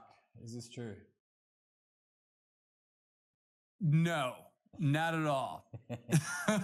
Not at all. I got to be honest, it's just old man age that you're seeing. My eyes are getting burned by all the screen time that I got going on. And then I got the gray hair coming in, man. Like, I think I mentioned this not too long ago. Eddie, my mustache is coming in gray, bro. And it's crazy, man. Because before I had this crazy mustache, and I'm kind of growing it back out, but I started growing it back out. My wife was like, hey, dude, it's going back white, bro. So this Tony Stark manifestation that you guys are seeing is only because of age. Yeah, but thank you for the analogy, but I am light years away from that, dude. Eddie, stop the KCI abuse and stop the botting. Again, yeah, KCIP has been a subject we've discussed here on Kick Talk heaps. Again, we're refining KCIP. We made some big changes to KCIP a bit over a week ago. We suspended 110 people from KCIP for manipulation of stats and other kind of various reasons. So that was kind of phase one of you know, kind of removing some unwanted people from the KCIP. Again, they have the ability to reapply in 30 days. They can reapply for KCIP in 30 days. On the back of that as well, we heavily increased a lot of people's base sort of metrics around how we define payments for KCIP. So we actually went ahead and we go, okay, we've managed to suspend 100 people. Let's reallocate that funding to people who are actually doing a really good job and not abusing KCIP. So again, the whole idea behind KCIP, it's going to be a moving, moving metric in the sense of how we define, how it works. We have a long way to go, but again, we understand that it's being used by people really well. It's being used by some people really badly. And at the end of the day, the people who are, not going out of their way to create great content won't continue to get paid for it. As simple as that. KCIP was created to pay people for great content. That's simple as that. So, again, we're not removing KCIP. We're going to keep refining it so we make sure that it's not getting, it doesn't become something that doesn't have a return on investment. The return on investment for us is high quality content, increased viewership, increased motivation. If it's not doing that, then it's doing the wrong thing. And then we reevaluate, we change metrics, we continue to iterate. And again, KCIP is going to be game changer once we end up hitting that sweet spot. It truly is game changer to allow everyone that opportunity to make a passive income through live streaming without having to worry about some of those, uncertain variables. Big believer of that, but also very much understand that it has a long way to go. So we're working on it. Eddie, does hate speech lower KCIP rates? And yeah, no, I think we've seen recently a couple of channels engaged in stuff that wasn't great, removed from KCIP. Again, they can reapply in 30 days, of course. But yeah, I think how you conduct yourself 100% has an impact on KCIP. KCIP, again, is literally Kick paying you money for streaming and hopefully to motivate you to create the best form of content, not just for yourself, but also for Kick, right? It is a two-way relationship. It is a partnership. That's exactly what it is. So, if someone's going around, using hate speeches, and conducting themselves in that form, that type of manner, then of course it's going to affect their rate, if not completely remove it. Yeah, and just to mention, and I'm not going to say any names, but look, that we explored our first couple creators where we demonetized them for doing something like just kind of boneheaded, and we started exploring different ways of saying, like, bans or 30-day bans or 14-day bans or this ban or that ban, or it's like, well, demonetization is a very powerful tool also that hasn't happened a lot on Kick, and we're trying that out also. But I think hitting pocketbooks is very important also, and it's very effective.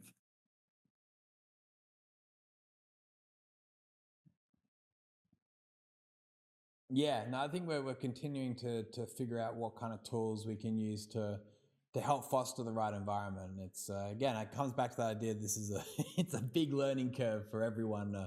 And I like the way Lauren mentioned today. It's like it's not a learning curve for us. It's a learning curve for all of us involved in this journey. We're kind of literally on this journey together. It's the great part about it. IRL streamer guest when we had Alexis on recently. She's an IRL streamer, but yeah, maybe we need to mix up a bit with different categories as well. I'm still a big believer that one of the guests I'm most anticipating is hopefully some of the less pro Kick people out there, like the people who are anti-Kick. There's a lot of people who are like, fuck Kick, I ain't giving these guys a chance. Like, it'd be great to talk to these guys. Like Andrew, maybe even next week or the week after we can organize that. Like, some of those people have been more vocal about being very much against Kick, and we kind of bring them on and just hear them out, because that's the beauty of these talks. It's about being open and, allowing for all types of commentary to come through. Again, these Kick talks aren't planned either, right, Andrew? You can vouch, you can attest for this. And anyone who comes on Kick Talk, we don't vet the questions. We don't vet anything. Like, people can come on here. It's like, it's open book. It's open book. Like, we can get asked the most insane on the spot question. It's kind of like, again, putting ourselves in the shoes of streamers. As I was talking to Lauren about before, where, when you're streaming, you're vulnerable, right? You are vulnerable to everything in real time. You're vulnerable to questions and commentary that you may or may not want to hear. And that's what our streamers have to endure when they're streaming on Kick. And there's no reason that Andrew, myself, and maybe other staff as well shouldn't be able to endure that same sort of level of vulnerability while streaming on the platform. So everything here is unscripted, unplanned, all kind of ad hoc conversations. And I think it'd be good to, maybe set that bar even a little bit higher in the sense of bringing on someone who has already clearly identified that they don't like what we're doing. They're against us, and have a good conversation about why. I think that's what we want to try to clear up, is some of the misconceptions, some aspects of Kick that people maybe truly don't fully understand yet. You remember Jake Lucky? Mm-hmm. I mean, do you remember that era, right? Where arguably Jake Lucky could fit that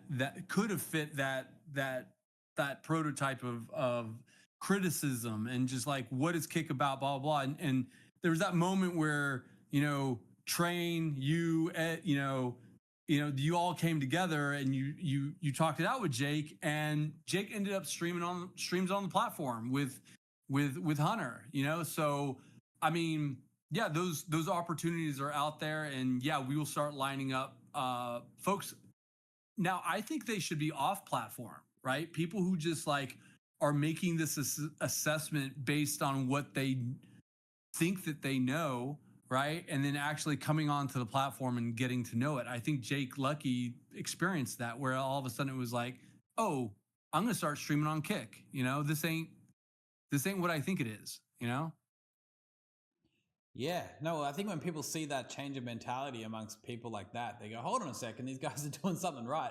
So let's give that a crack. That was a great interview from Jake Lucky. We had some really great chats with him. That was when everything was brand new. To be fair, I like to think if you look back, the good thing to do, look back on that interview with Jake Lucky and some of the questions he asked and concerns he had about Kick and the responses we gave. I like to think we've lived up to everything there. I actually rewatched that about 2 months ago, and I was kind of like, all right, where do we actually stand in terms of action versus words?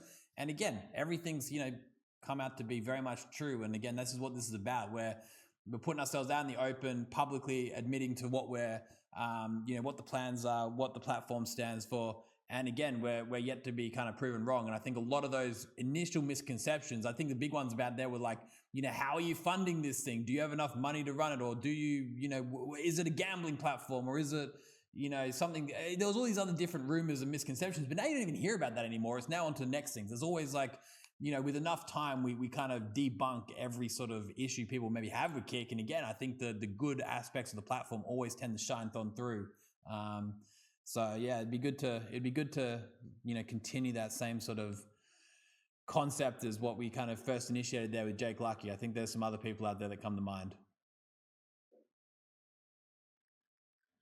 One thing I'm being called out here on, there's two things. I think BB Jess is high with her comments. And then the second thing is Double Duty is, he does strongman competitions. He's like our resident strongman on Kick, and he wears a kilt when he does it. He has been pitching me like, hey, I want a neon green Kick kilt.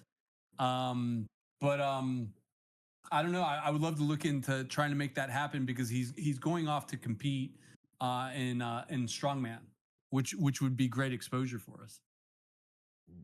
Yeah, sounds like I think we have to make that happen. If he's willing to represent represent Kick, then we're the ones that need to make that happen in that case. Hell yeah. Yeah. Hey, Double Duty, I'll get in touch with you, man. Get the details ironed out, man.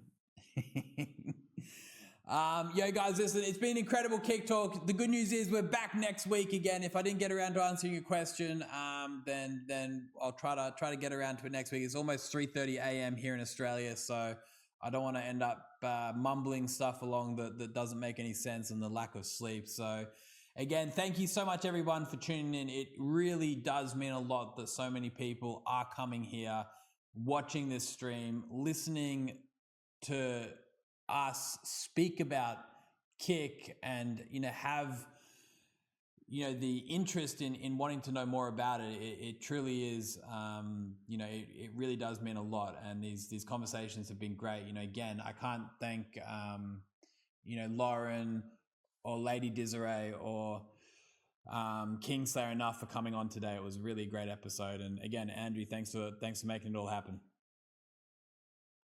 No sweat, man. Anytime. Good things.